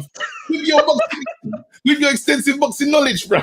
No, but he's got a point, you know. He's got a point. It's easy to say man can travel, but man's only traveling because man ain't got no fans. Exactly. If he had 60,000 people at Wembley, he ain't traveling. He's traveling because he couldn't get that. No. Wait, he's heavy in America, bro. Let's be real. Because I saw AJ go to America, fam, and he was rapping. He went to Sway in the morning. He went to the Breakfast Club. Everywhere he went, he goes disrespected. All he had to do was put on a show, and what happened? Got beaten by the Snickers guy. We saw it. Yeah, and they expected him. We did say it, but you know what AJ did then, didn't you? Asked for the rematch, got the job done. But they didn't see it in America. Asked for the rematch and got the job done. They didn't see it. No, they did. They didn't see it. They didn't see it. You know how Americans are. They only care about stuff that happens in America. And it's one second, KG. One second. Are you AJ or Fury? What's that? He's a Fury fan. What's going on there? What's going on in this channel? We call him MTKG. I just realized something. The way you're talking. Are you AJ or Fury? Ade, we call him MTKG. Hey, let's get him out here. MTKG, bro. Hey, let's bring him back. Let's bring him back. I swear, I've been listening to him. My mind's like, what's going on? One second. I don't get off this cool. On a more serious note, look, I would love to see White versus. Like, I know a lot of people have been talking about Trevor Bryant, and I get it. You know, it'll give him a WBA regular and all that kind of stuff. But for me, look, Ruiz, Arreola winner, which is going to be Ruiz or Wilder. If he wants to be in these massive fights and he wants the big pay-per-views and he wants the big bucks, Wilder, imagine White versus Wilder over here. Like, I don't think it's big enough to do Wembley, but I think it could do like an Emirates, like it's 50,000, 50,000. Yeah. And we'll never see. And let's be honest, yeah. Wilder and White, they can't be trusted. They're two guys that you don't know what's going to happen in the room. Security has to be on point. Like, level of what I don't know how they secure that. Let's be honest, because they couldn't even secure the Chisora thing. Dude, I was saying that right now, and like, even if you're a top 20 heavyweight, this is the best time to be a heavyweight. I mean, there's so much money around in the heavyweight boxing right now. It's crazy. Like, as much as people are saying, yeah, Dillian White, give him a title shot. Okay, give Dillian White a title shot after AJ vacates a belt. That's not no money. Like, you'll fight for a vacant belt against an Usyk, for example. The money is in sometimes the non-title fights. Him versus Wilder is bigger than him facing Usyk for a WBO. Thank you. You know what I mean? It's bigger than that sometimes. Yeah. Him versus Wilder or him versus Ruiz are massive numbers. You hear Mike Tyson talk about the belts when he retires. They mean nothing. Metal and rubber. Give me the dollars. Everyone's screaming for White to have a title shot. You offer White a title shot as mandatory money. Let's not forget, White turned down a title shot opportunity for AJ in Wembley before AJ was going to fight Ruiz. He wants the money. It's not about the time. Everyone's getting it wrong. He wants the big bucks. And the big bucks is Wilder, pay-per-view, AJ pay-per-view. Now, and you know what, Ade? Now you just showed that extensive boxing knowledge that I was looking. I redeemed myself, yeah? Thank you. Listen, big up yourself, bro. Take care, brother. Take care, man. Thank you so much for having me on. Hey, Nigerian to Nigerian, bro. That's a scrap. It was real, bro. I can't believe I'm 3-0, though. I've had a great night. You ain't 3-0 with nothing, fam. Get out of here, fam. I stopped you and I stopped Ade, fam. That's it. I can't believe I'm 3-0. 3-0. Get the heck out of here, It's been bro. a good show, guys. What's going on, bro? Big up you guys. How are you doing, bro? I'm getting some feedback. Can you guys hear me? Yeah. Turn your thing down then if you're getting feedback. No, it's calm now. Yeah. But big up you guys. Yeah. Guys, love what you guys are doing, man. The show's been amazing. Bruv, all the blessings to you guys and your family, and the rest of these guys on the chat as well, yeah? I haven't said that in a while because everyone that I've spoken to has, The trim right now, that headline is sharper than sharp. Nah, I got this last weekend, but I was getting heat bro. I came into Saturday, yeah, even if I was gassed for Dillian. I was saying everyone's good. I thought it was going to be a big hurrah for Dillian, yeah? Bro, I walked into a scrap. Bro, yeah, and then you lost, didn't you? And then what preceded that was just Dillian White slander, bro. HGM got you out of here, innit? Bruv, all I'm saying is, yeah, I'm going to say this straight, yeah. Dillian White is the third best heavyweight in the world, and I will stick by that, bruv. I said it before the Povetkin fight, and I'm going to say it now as well, yeah. Dillian White is the third best heavyweight in the world, yeah. He will be. A lot of people were saying, yeah, Dillian White's record, yeah, Dillian White's record, like, he hasn't beaten a lot of big names, yeah. Bruv, look at Deontay Wilder's record, bruv. Yeah, and remember, people casted Dillian because he fought a shot Alexander Povetkin because of his age of being 41. Luis Ortiz is 69. I don't know what. Bro, there's levels to this, bro. Luis Ortiz is eligible for a freedom pass, yeah, in London, fam, yeah, and Povetkin is just about to retire. Povetkin is a heavyweight world champion. A former heavyweight world champion, Olympic gold medalist. Yeah, he beat Joseph Parker, former heavyweight world champion, yeah, bruv, just those 2 names on the record, bruv, surpasses all of the wins that Deontay Wilder has smacked them all left to the side. There you go. So how right. There you go. You're straight up. Straight up. Yeah. Straight up. And how he beats Deontay Wilder. Firstly, how he beats Andy Ruiz, yeah. And bruv, Andy Ruiz. Hold on. Sorry, just to go back there. Did you say Povetkin beat Joseph Parker? No, I said the 2 wins. No, the 2 wins that Povetkin and Joseph Parker, the 2 wins against big up Ade as well, yeah. I agree with a lot of what Ade says, yeah. But on this point, I'm sticking to my guns, yeah. Stick with your guns, bro. I'm sticking to my guns, bro. Yeah. He beats Deontay Wilder, yeah. And how he beats Deontay Wilder was the same way how Fury beat Deontay Wilder.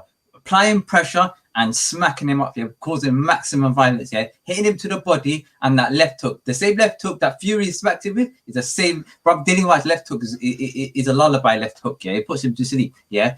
And then you've got Andy Ruiz, yeah. Slick as ball Ruiz, yeah. Dillian White will just fight him, like stick on the jab and fight him on the outside. Literally, Andy Ruiz, his legs are glued to the floor, man. He's a walking statue. His legs are glued to the floor, so you just need to jab around him. And Dillian White, but you say that, but Dillian White is not really out here being consistent with game plans with fighters, bro. He's gonna have moments where he gets touched, fam. So let's not pretend like he just jabs around Andy Ruiz or jabs around anyone. It doesn't just happen for Dillian White. It's not that smooth. What we got to take in though, Dillian White in a mad way changed trainers to Xavier Miller, fam. We was on a total progression, and for some strange reason, we decided midway in terms of our journey to the top, and we say we're not having that trainer no more. And we all said it when we came back. Why have you done that? He's taken away the ferociousness. He's taken away the things that we've seen that we liked about you. And now we're just taking that out and we're saying, it doesn't matter. There's a new the same way we're saying to Kongo, change your training camp, change the people that you got around you, or add more to it. We got he's made changes that almost was also, go ahead. Also, just to add, yeah, people are talking about Wilder in this way now because Fury beat him. Assuming that Dillian White can just go and beat him because Fury beat him doesn't add up for me. Because I don't look at any of the attributes that Fury has and think that Dillian White just has them. So him going in there, Fury with all of his skills got tagged and went put down twice in the first fight. The reason why I say that, if I can jump into this one, is the bully tactics.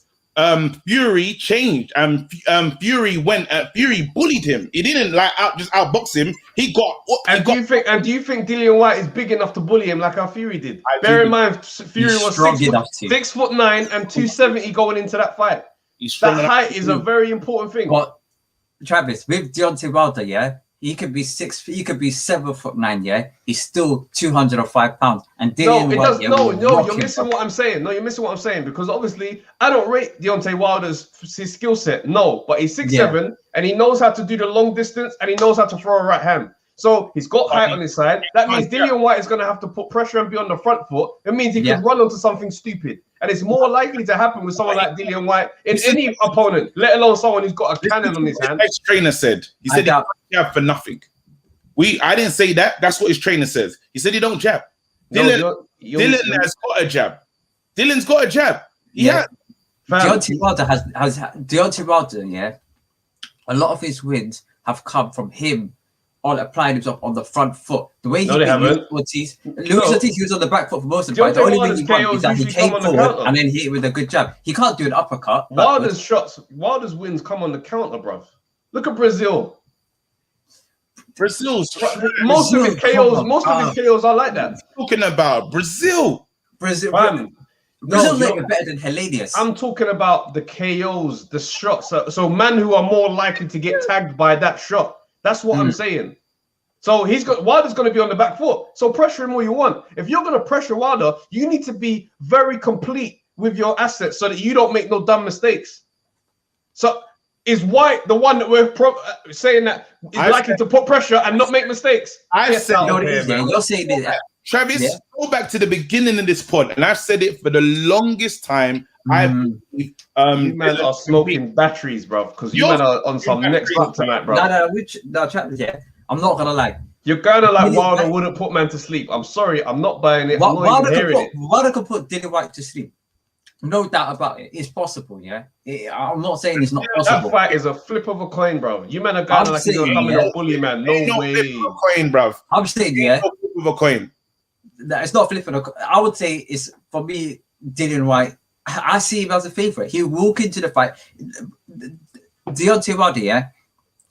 Let's just look at these two fights against Luis Ortiz the second time, and the Fury is the second time. Luis Ortiz was winning all 10 rounds here, but Luis Ortiz doesn't pack the Dillian White power. If Luis Ortiz had the Dillian White power, he would have slept him by now. Yeah. No, just to clarify in the comments, I never said Brazil was compared to White. I said the type of knockouts that Wilder gets. No, I never compared him to White. You made a mad. You took a. You done a mad. You shut your mouth, fam. You're just shouting rubbish tonight, fam. Travis around. Man, get on my nerves, bro. Ruiz, nah, you know what? Hey, listen. Hey, I just realized, yeah, somebody in here wants smoke with you, bro. So get your gloves on. Get your gloves on. What's the canvas? Benji, you're in the game. Hold on, yo, what's going on? Yeah, I'm here, G. What's going on? Hold on, let me get this right, yeah. Wait, because my boy, yeah, he's just come off a mad fight. I don't know if off the canvas is sipping water. I'm ready, fam. Let's go, fam. Listen, the amount of smoke I got the other day, yeah.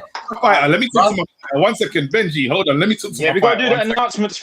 I'm bringing hey, off the canvas. Real talk right now, yeah. If we don't want to fight this fight, we don't need to sign the contract. I don't need to find a venue. Just let me know. Do you want this fight? I want it, fam. Bring the bell, KG. Bring the bell. Oh shit! Oh shit! No. I don't give up for a fight, fam. Okay, we're here. Let's go. Benji, you ready, bro? I was speaking a lot before. We gave the instructions in the change room. Benji, you know the rules. I want a good clean fight. All right, gentlemen, let's go. All right, cool. So you know what? Okay, so the first point about White being the third best heavyweight in the world, I'd have to severely disagree with that. I mean, what is it based on? I mean, because if I'm honest, if it's based on that performance on Saturday night, then no, I'm happy for him that he got the victory, of course. But like, come on, man, Povetkin was, you know, about his age, and then plus the guy was coming off COVID, and to be honest, the way that he was walking into the ring, my man looked like he still had COVID. So, boy, I don't know if you can be using that. Listen, my guy's coming back now.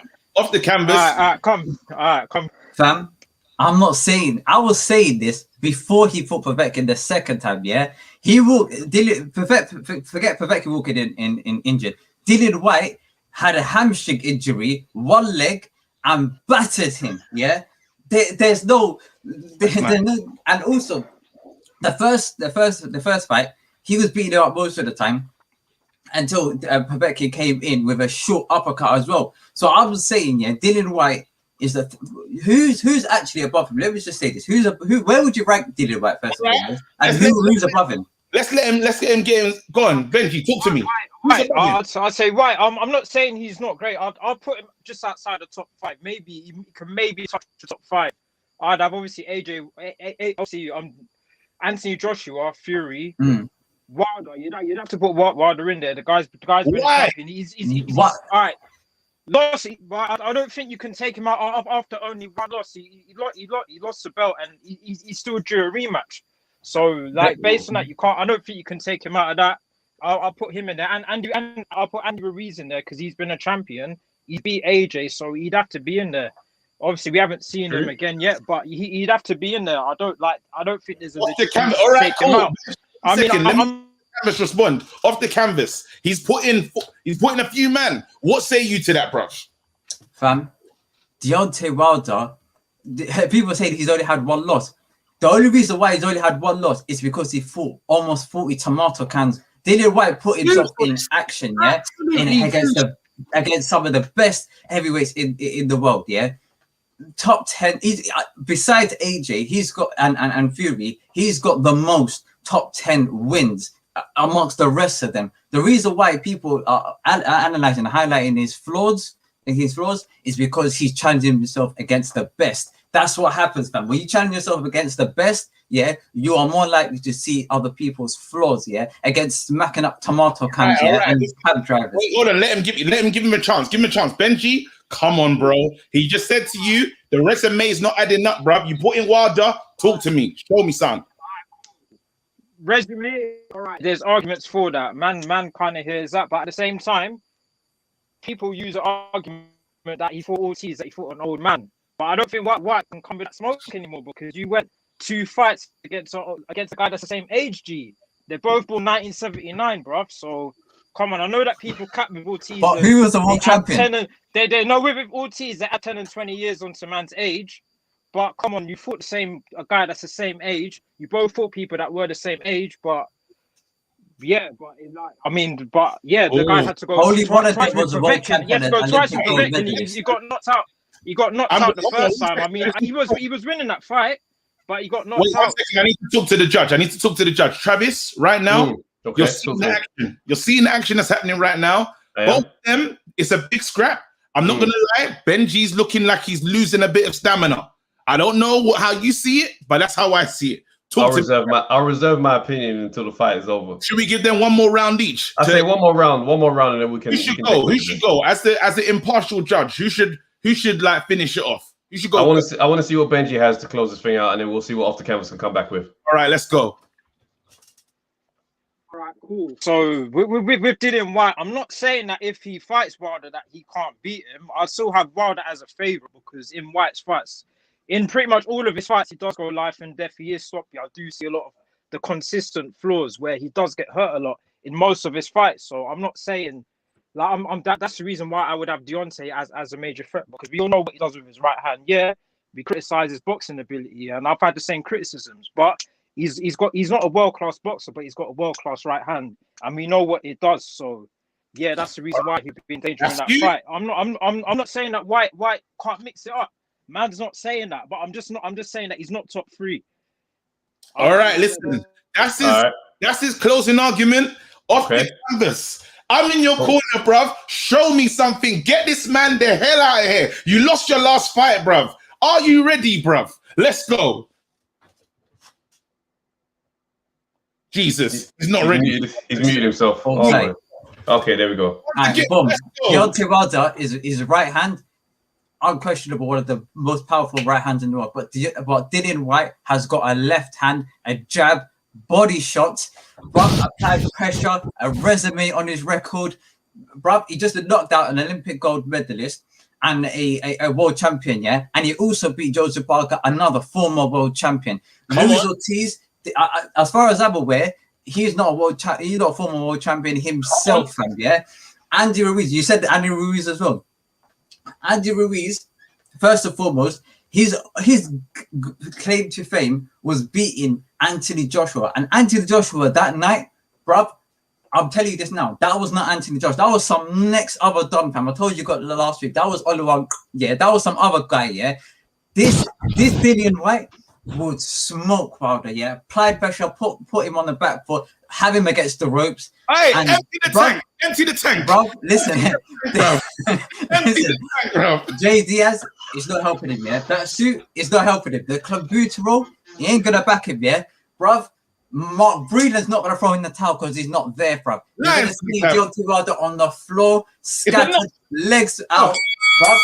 It's enough. Let's go. That's enough, bruv. Raise our hands, bruv. By unanimous decision. We could get deep. By unanimous decision, we've got to say off the canvas took that victory, bro. But I have faith in Benji coming again. Benji will come again, bro. He'll never come again, bro. After last week, I was sitting there all weekend thinking, fam, Monday night, it's peak, fam. I shadowed my inner Tunde, bro. Sick. KG Ajayi, bro. KG Ajayi, bro. Let's go, bro. Big up, you guys. Big up, man. Thanks for calling in, fam. Well done. Man. And big up Ade as well. He did that one still. Hold tight. Crying out loud. Hey, what's going on, Maestro? Oh, shit. New York. New York was good. We can't hear you, bro. You sound.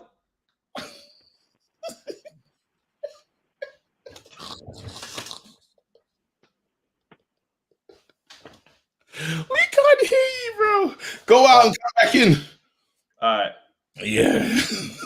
Hey. Hold on. Capricorn base. Capricorn base. He changed it up. Capricorn base is here. What's going on? I got a question, guys. I got a question. Wow. Hold on. Wait. Mercury retrograde this weekend, isn't it? And the clocks have changed as well. The clocks went back. So stronger right now. But listen, spiritually, where are we in the universe right now? But wait, no, but Base. I have a question. Wait, hold on, Base. Before you go with the question, where were you though on Saturday? It was a bit mad. We didn't understand. I didn't see you in the chat. Man, didn't see you here. I was watching the show. I was there. I saw the comments. I saw the demand for me. I was there. I see it. I felt like you was gonna call and then you pulled out at the last minute. What happened there? I saw the name pop up still. I was just happened to be on another stream. Like I was doing commentary on another stream, and I just had to have you guys in the air. Wicked. You see, when it came to White Povetkin, the first one, I was on Ring IQ stream, big American channel, so I had to go back for the rematch. You know, Okay, fair play. He's getting it in, bro. What's going on? KG Crawford and flyweight Trav. What's happening? Wait, he's come back. Base. No, wait. I'm repping the 135 division, bro. And listen, I'm trying to get to featherweight. But talk to us, Base. You'll get there. I got a question, Ross. I got a question. Am I the main event? You're the main event, fam. You're one of the comments. Oh yeah, no, that doesn't work for me. There's bear man. Oh snap, he's got the ones. Oh snap. No, that doesn't. See, because look what's happened to you, fam. Look what's happened. I can't give you guys the kind of heat that I gave you for a good week straight, and then you put me on, and then put someone else on who ain't even got a picture in the avatar. No, we can't do it. No, hold on. If I'm not the main event, I want more money. He said one pay-per-view moment. I want more money. Base, give me the money, and we can do this thing, bro. Base, am I the main event? You're the main event, bruv. You're the main event. Don't let me put on their Jai glass. Because you know what? Because man, because you called me Chisora last week after you cut me at the video. I thought, okay, you know. But guess what? Me and Chisora do have two things in common. Talk to us. Both Capricorns. Guess what else we got in common? Both box office. Come on. That's right. Main event, or I want more money. All right. Oh, this guy. Now we can get to business, because you're not gonna Eddie Hearn me with no Vaseline. No, Mike Watson, war base. Not happening. Right. Snap. But listen, let's go. You know one thing I do like though. You see, like when I say something and the man them try crucify me for it, but then a couple weeks later I always end up being right. I like that feeling. The first time was the Breland thing. I came on, people try to crucify me. The following day, man went on Instagram, said the exact same thing that I said in the chat. Calm. Remember a couple weeks ago when it was me and I think it was Lineal, and we was talking about Lennox Lewis, and we was talking about Evander Holyfield. And there was that part where I said that Holyfield, Lewis beat everyone that he was supposed to beat, and you know, he beat everyone he's ever faced. But when it came to what's it called? When it came to what's the first guy that beat him? McCall. Yeah, Oliver McCall. And I said he was gun shy. They took him a while to revenge that. And you said, oh no, like he wanted to fight straight away. McCall was running. Do you watch Hatman's videos by any chance? Remember he told us this. Yeah, I know. That's what he said on the thing. Remember, yeah. I remember that. But you watch Hatman's videos? No. Right. So he done this thing called what's it called? The Resurrection of Lennox Lewis by Manny Stewart. Yeah. So Manny Stewart had a book out, and in his book he said that after the McCall fight, Lewis basically was gun shy and was lacking confidence for a while, and it took him a while to get his confidence back. He wouldn't pull the trigger in fights anymore, and that's why the fight took long to make. You should watch it. It's a good listen. So you tell me that we should listen to Hackman more than we should listen to the person that said it? Because Lewis Manny Stewart was his trainer. Manny Stewart is the one that knew the guy well. I mean, that's what Stewart said. That's what I said, and that's what Stewart said. So clearly, someone had to be capping somewhere. Why would Stewart cap? Yeah. We'll see, man. Let's go back and I need to go back and look at what Lennox said. We'll get the clip. And we'll dash that up and see what makes sense of this. We can do that. So so let's what we were talking about. The weekend just gone? Yeah, man, get into it. All right. So first things first. Campbell Hatton's getting relegated end of the season. That's the first thing. Campbell relegated. Hatton. Yeah, he's a very, very green prospect, but it's the first fight. Relegation. Sometimes you can just tell, and you can just tell it's relegation. He's fighting. He's fighting his battle. You didn't like what you saw from Campbell Hatton, even all those body shots. First fight. Those body shots that did what? That guy couldn't even push his arms out correctly, and man couldn't get underneath the arm to hit the body. Like, no, it wasn't the one. It really wasn't. Oh, this is. And he gets another man gets another pay-per-view fight. Imagine that straight away. Nice. He's not. He's like I said, relegation. Man. He's going to be playing in League 2. Don't worry, that's him. They're saying that he in a Capricorn, bruv. Keep it going, bruv. He's not. He don't have that Capricorn energy. It's just how it is. Capricorn, Taurus. I like Taurus energy, but Capricorn energy is different. You know what I mean? Talk to us about damn it. There's another fight that we saw. Congo. What are you thinking about Congo? Oh, do you know what? Funny enough, I was just about to bring up Congo. You know, one thing that I loved quite a bit. Because I wanted Kongo to win just like everyone else, like them, blah, blah, blah. But obviously, you're a bit different, KG, because your emotions are up and down like Bitcoin. So I don't really gauge you two. But I love to see Travis from the start of that fight with the big 100% battery dropping all the way down as the fight was going on. That was amazing to watch. Listen, after the way Kongo came on here and was talking, like he needs to make a return. Like he can't duck that smoke. You guys need to bring him back on and analyze exactly what happened. It's needed for the culture. And I wanted him to win like everyone else. You know how much he owes money to Bear Man. Bear Man put bets on him. Owes money to Bear Man. He needs to come and explain himself. No. Hey, Base, your box office right now, right? You listen. You're doing the most, bro. So now we've gone over that. We're not going to talk about Wardley because Jeremy dealt with that one on Saturday. Yeah, wonderfully. Yeah, we're not going to deal with that. Let's talk about Dillian. Give us the Dillian. Yeah. Now, I'm probably the biggest Dillian White fan out of everyone in the chat and all that stuff. But just like Ash said on Saturday, there's not much credit I can give man for the victory still. Like, I'm sorry, I can't. I give him the credit for doing what he did, but Povetkin looked like he had on an invisible gas mask walking down to the ring. Like, man just looked like he needed to be in a retirement home with gas and air. He just did not look right. So there's not really much credit I can give. How is a man trying to bob and weave and getting off balance from his own bobbing and weaving? I mean, it didn't make no sense. Like, and I'm a very big fan of Povetkin, but it is clear that man is he's not the same guy. Like, he needs to retire now and keep his legacy cold. He can't go out like Roy Jones Jr. Like, at least have the record stellar. I'll say, all right, you know what? I got beat by this guy, and keep it moving. I don't want to see him back in again. I don't want him to do it to himself. He's got a young son. He's got a young son now. We don't need to see that. His son don't need to see him all mash up like 5-10 years from now. It's long. Hey, listen. Wait. One last thing. Just before I go. Actually, shit, I just forgot what I was gonna say. Oh, well, you know what? I'm gonna save that one for next week. I'm not giving you everything. This guy's become a star overnight, fam. Look at this guy. He's turned heel, and I love it, fam. If you're looking for a promoter, I'm your guy, bruv. Hold tight. He's in, bro. Take it easy, bro. He's making demands, bro. How can you not enjoy it, bro? Man said he's excited. So right now, all the big fight is finished. Yeah, and it's like the after fights. Yeah, the after fights. It's a bit disrespectful that we're getting New York Maestro.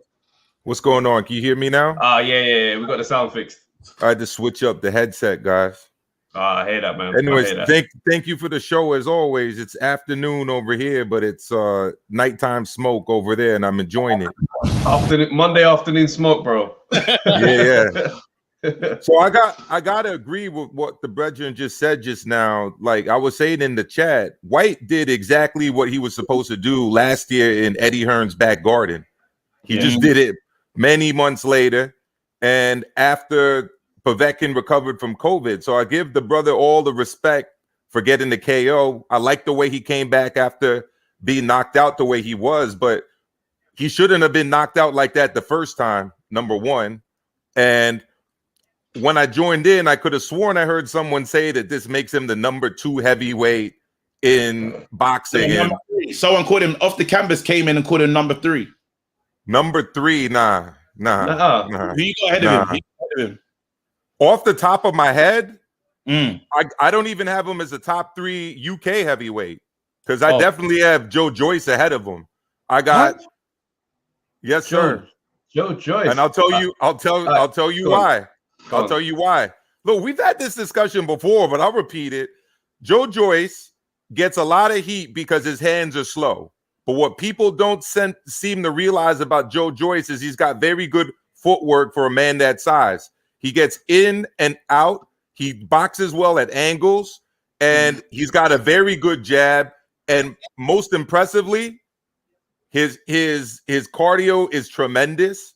He throws punches for all 12 rounds, and he can take a tremendous shot, the kind of shot that Dillian White cannot take. So if Dillian White, wait, no, Maestro, there's a good argument here. He's also my man. He also should be Olympic gold champion. Like he beat Tony Yoka in my eyes in Rio. I watched that fight live.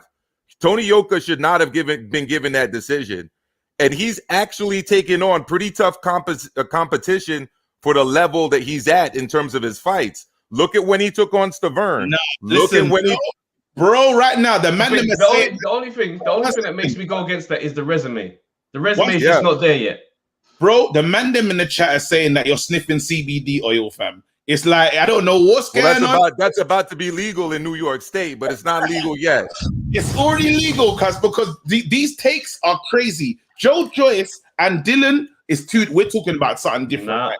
We're talking about a guy with almost no amateur experience to an Olympic fucking silver medalist. That's the difference we're talking about right now.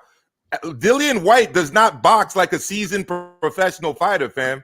He was wide open, swinging shots like this on Saturday night. If another dude was in there with him, that would have been a problem. But he was in there with a 41-year-old who, let's be frank, struggled against Huey Fury and Michael Hunter not that long ago. Okay, we're giving the dude credit because he knocked him out. Go back and watch the Huey Fury fight. Go back and watch the Michael Hunter fight.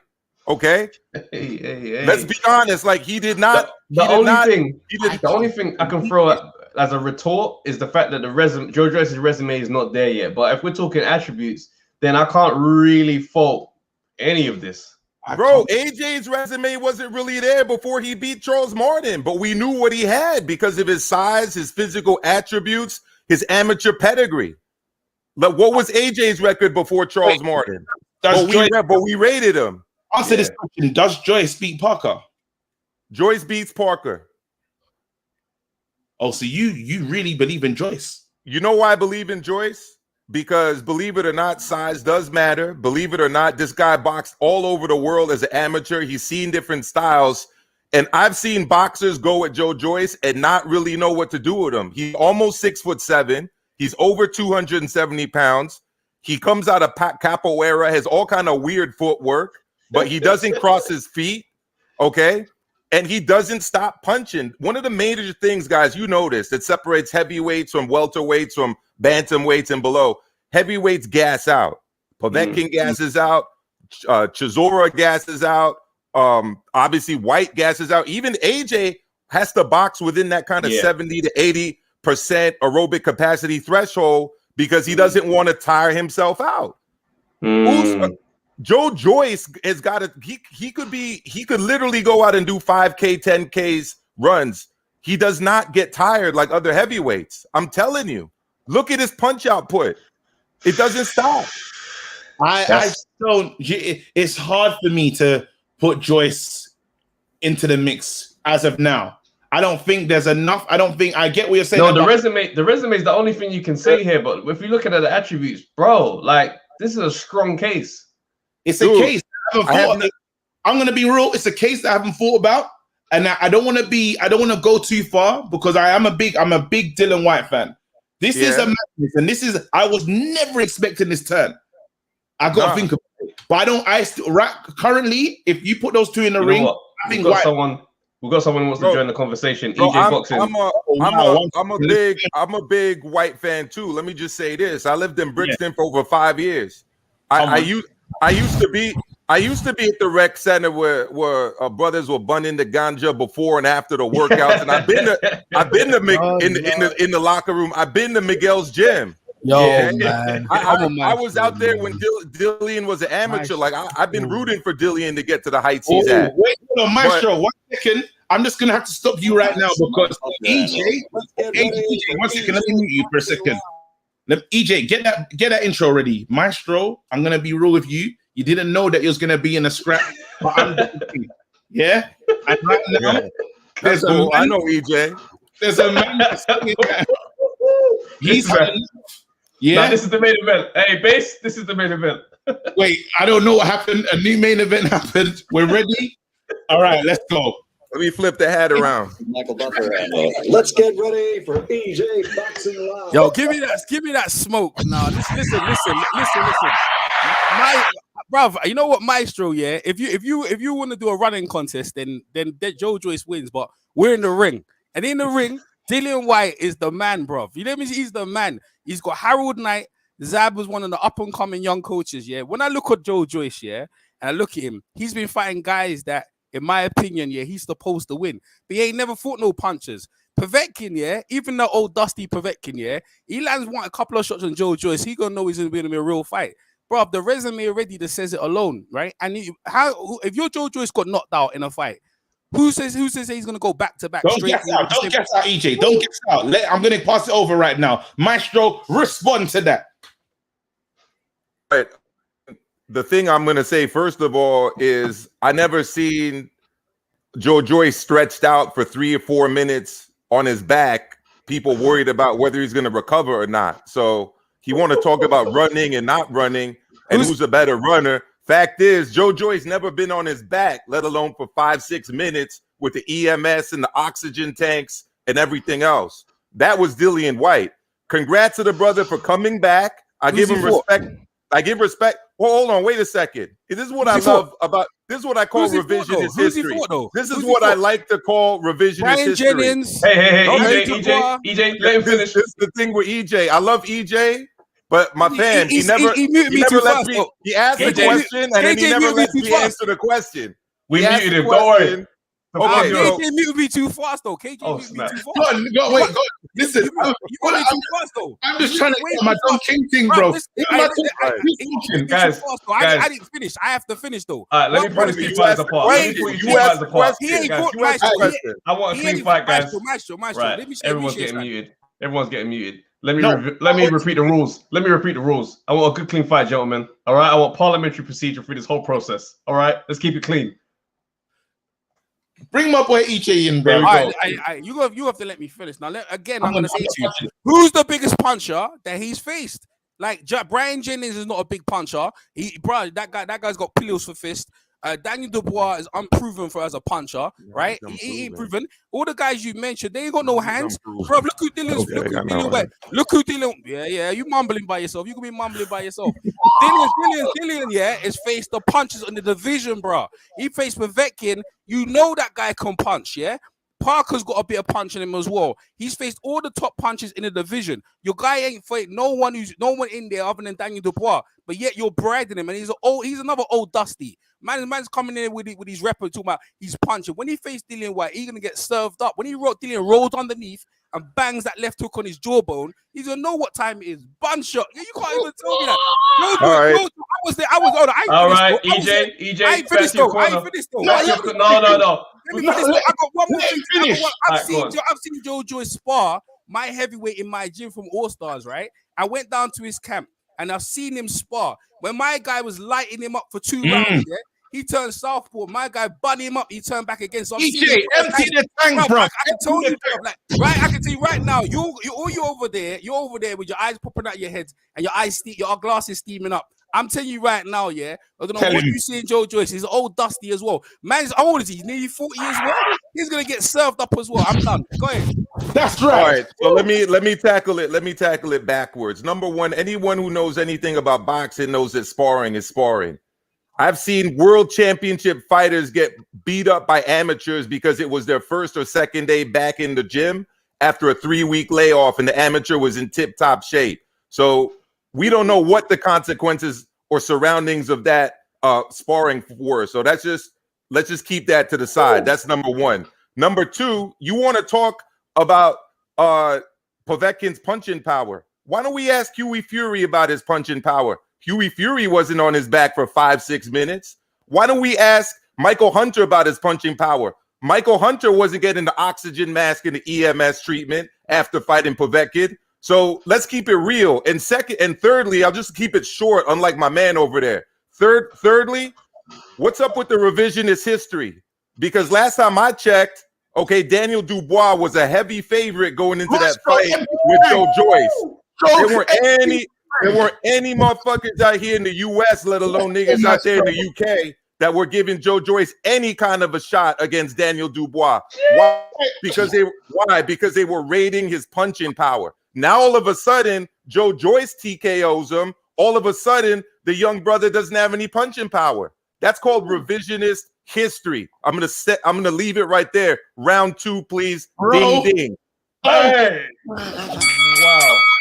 Maestro, you did good. You did good. Empty the tank. That's what I said. Right, is it my turn now? Yeah. Yeah, you're back in the game. Yeah, my turn. So he's gonna tell me about who he's sparring. Well, he was getting ready for Daniel Dubois. That's what I'm saying. My guy, and you obviously don't know, my heavyweight was the best in London. Yeah, he was getting ready for Daniel Dubois. That's how I know for a fact. And Daniel Dubois, yeah, power was unproven. Yeah, anyone knows anything about boxing, you knew that Daniel Dubois had the experience. The only reason we said he was old, so I don't give a shit about the ratings or who's the betting odds. Anyone knows anything about boxing, you should know that you knew that Joe Joyce had the more experience and who's going to serve him up. That's the first thing. Let's talk about old dusty Daniel Joe Joyce. I like Daniel. I like him. You're talking about his capoeira. He does somersaults in the ring. You're talking about who the level of opponents. They're not no good. They ain't no good. And they're not compared to what Dillian White has done. Dillian White has just come back from a devastating knockout. You're talking about gas mask and all them things as you keep bringing up. And I'm trying to tell you, yeah, he ain't fought the level of competition. Bermain Stavern, he ain't fought the level of competition that Dillian is. Now when people are talking about where Dillian ranks his ranking, it doesn't matter. All we're looking for is Dillian White and look at his level of back-to-back fights. Now we're talking about him going straight into a fight with Wilder. Look at who's Joe Joyce going in with? Usyk. And he lost against that fight in the amateurs. Bro, he's going against fights that really and truly he's supposed to win. Dillian's been put in there against the hardest guys, no amateur experience, and worked his way up to the top. You can't tell me nothing. Joe Joyce stayed in the amateurs because he was getting paid and he was going against guys in there, and he should have won the gold medal. But the gold medal, we're in the pros now. So I want to hear none about that amateur shit, yeah? We're talking about hard work and dedication. Man came in with Marvin Hagler on his robe. Yo, you talking about the real deal. Dillian White, hey, if you face your guy, Joe Joyce, Dillian would roll him out, bro. I don't want to hear what you have to say about this guy. Wow. He's a nice guy. He's good in that. But I'll tell you right now, if Dillian White put him on the back with a gas mask, how about them apples? That's it. All right, EJ, that's the end of that round. Maestro, back to you. This is it, because the final round. So he's done his. Maestro, this is, and then I think we're gonna have to go to the free seats to decide who's won this one. It can't be us. Go through, Maestro. Bring it home. This is your final round. That's totally. Let's go. And at the end of the day, I said this before, right? I like Dillian White. I got no issues with the man. I'm a fan of his, and I really appreciate what he's done. But let's remember the facts. We're talking about a guy who went 12 rounds with Marius Wach. You guys You guys highly rate Marius Wack? No. Okay. Bro. So you're telling me that a guy who went 12 rounds with Marius Wack is now going to ice Joe Joyce, the dude who arguably has the toughest chin in the heavyweight division? I'm not buying it. He went 12 rounds with Oscar Rivas, got put on his ass. Again, he goes 12 rounds with Oscar Rivas. You don't think it's going to be a problem for him against a bigger, stronger guy in Joe Joyce, a guy who, again, does not gas out? He was losing to Derek Chisora, okay, before he hit him with that hook. And the only reason Chisora was losing that fight, lost that fight, I should say, is because the refs took it from under him. He was ahead on the scorecards. They kept giving him these bullshit fouls that were non-existent, and it switched up his game plan. And that's Derek Chisora. That ain't a former or current world champion. All right, Joseph Parker went 12 rounds, almost lost at the end. Okay, he's gone 12 rounds with all of these dudes, but yet he's going to knock out the dude that has the biggest chin and best chin in the heavyweight division. I don't get it. So look, this guy's from South London, but guess what?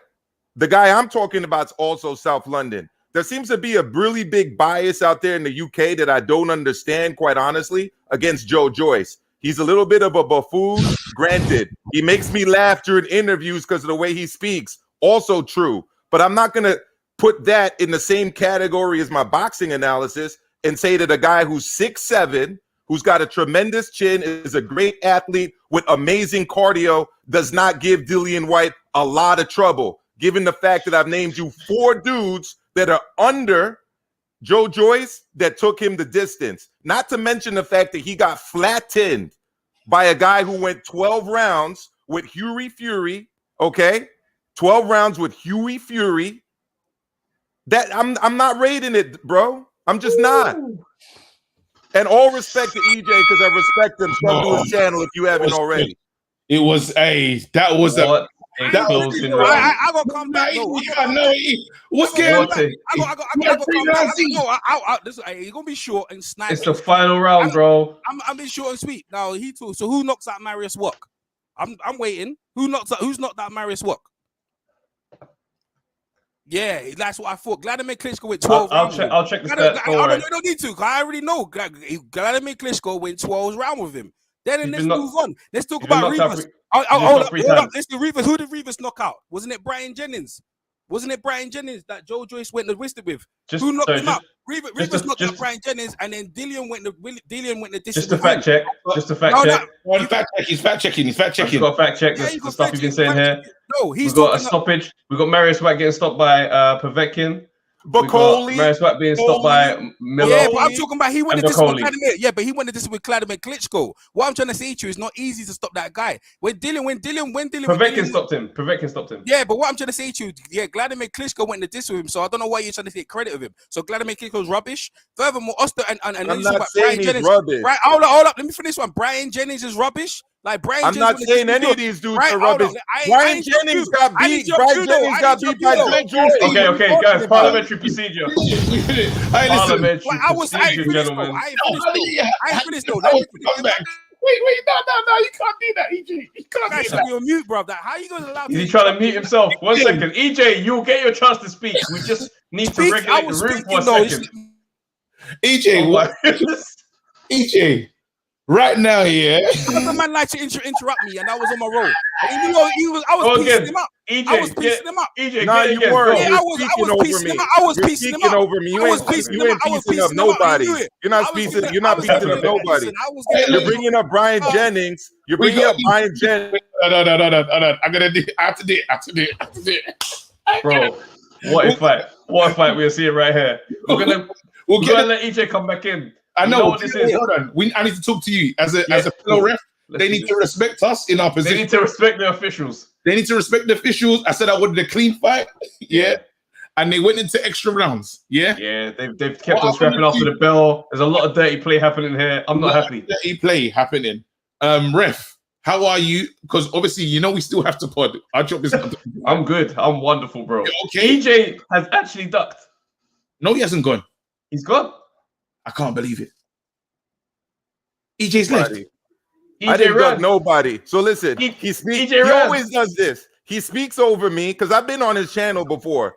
He'll make a point, then he'll ask you a question, then he speaks over you, and then he doesn't let you respond. So he's bringing up, come off? He's bringing up Jennings. Guess what?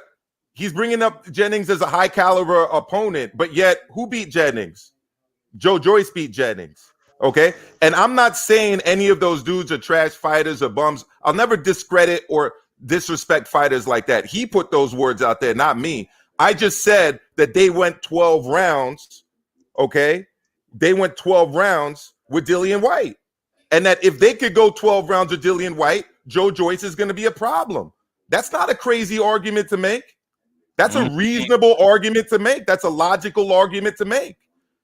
Okay, if Marius Walk goes 12 rounds, Joe Joyce is going 12 rounds. That's all I'm saying. Listen, all I'm saying is that was a scrap of the ages. Yeah, obviously our challenger, he's not in the ring right now, but I need to go. We need to go to the free side. Did EJ get knocked out of the ring? Is that what just happened here? Bernard Hopkins, final fight. He's out. It's not what just happened. No, he done the Cristiano Ronaldo. He done the Cristiano Ronaldo, and he took off the armband and he walked out. I need to ask free seats because we have to be pro now. Yeah. Seats, you have to decide. You either say Maestro or EJ. As what we're gonna see is gonna let us know what happened today. Let's look at it right now. Someone said EJ got retired. Nah, they can't say. Maestro wins by KO. EJ got taken out on a stretcher. Oh, someone said Tony Belly Usyk. But in what way though?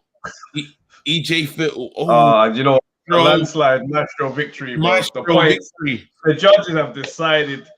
Wow. The judges. Listen, it's your first. I didn't even know you had it in you. I'm not gonna lie, Maestro. No, we got a hell of a fighter right here. This is my fighter. I just signed him. I just signed him today. No, can I just ask your people out there, my family, my new family, to sub to my channel? Yeah, hell yeah, go for it. Do it right now. Thank you, thank you. Let me put it up here in the chat, and then I'll wish you guys a good evening, bro. Listen, and you know, I moved. I'm on Tuesdays and Thursdays now live. You know what? Tomorrow I'm actually going live to the Zone headquarters here in New York because they've been blocking my shit. I got the selfie stick. I'm going to be going down to World Trade Center. I'm going to be asking them live and direct, yo, why are you blocking my stuff, fam? Wow. Hey, bro. What time? What time? The whether or not it will be live depends on like the data connection I have down there, but I'll definitely be uploading it tomorrow. All right, listen, you know what to do. Maestro, a new champion and the new got it done. He's 1-0, undefeated. Let's go. Boom. Much respect, man. Thank you, guys. Always a pleasure. Your show is fantastic. Your show's fantastic. Thank you, bro. Always a pleasure. You guys, let's go. That is what I'm talking about, Travis. That was a scrap of the eight. Wow. We saw an upset. We saw EJ, one of our weekly champions, showed up and EJ, bro. Do you know on his feet? What's mad about it? Yeah, is EJ. He was running out of steam, but then he found his because you know EJ can talk and he keeps it going.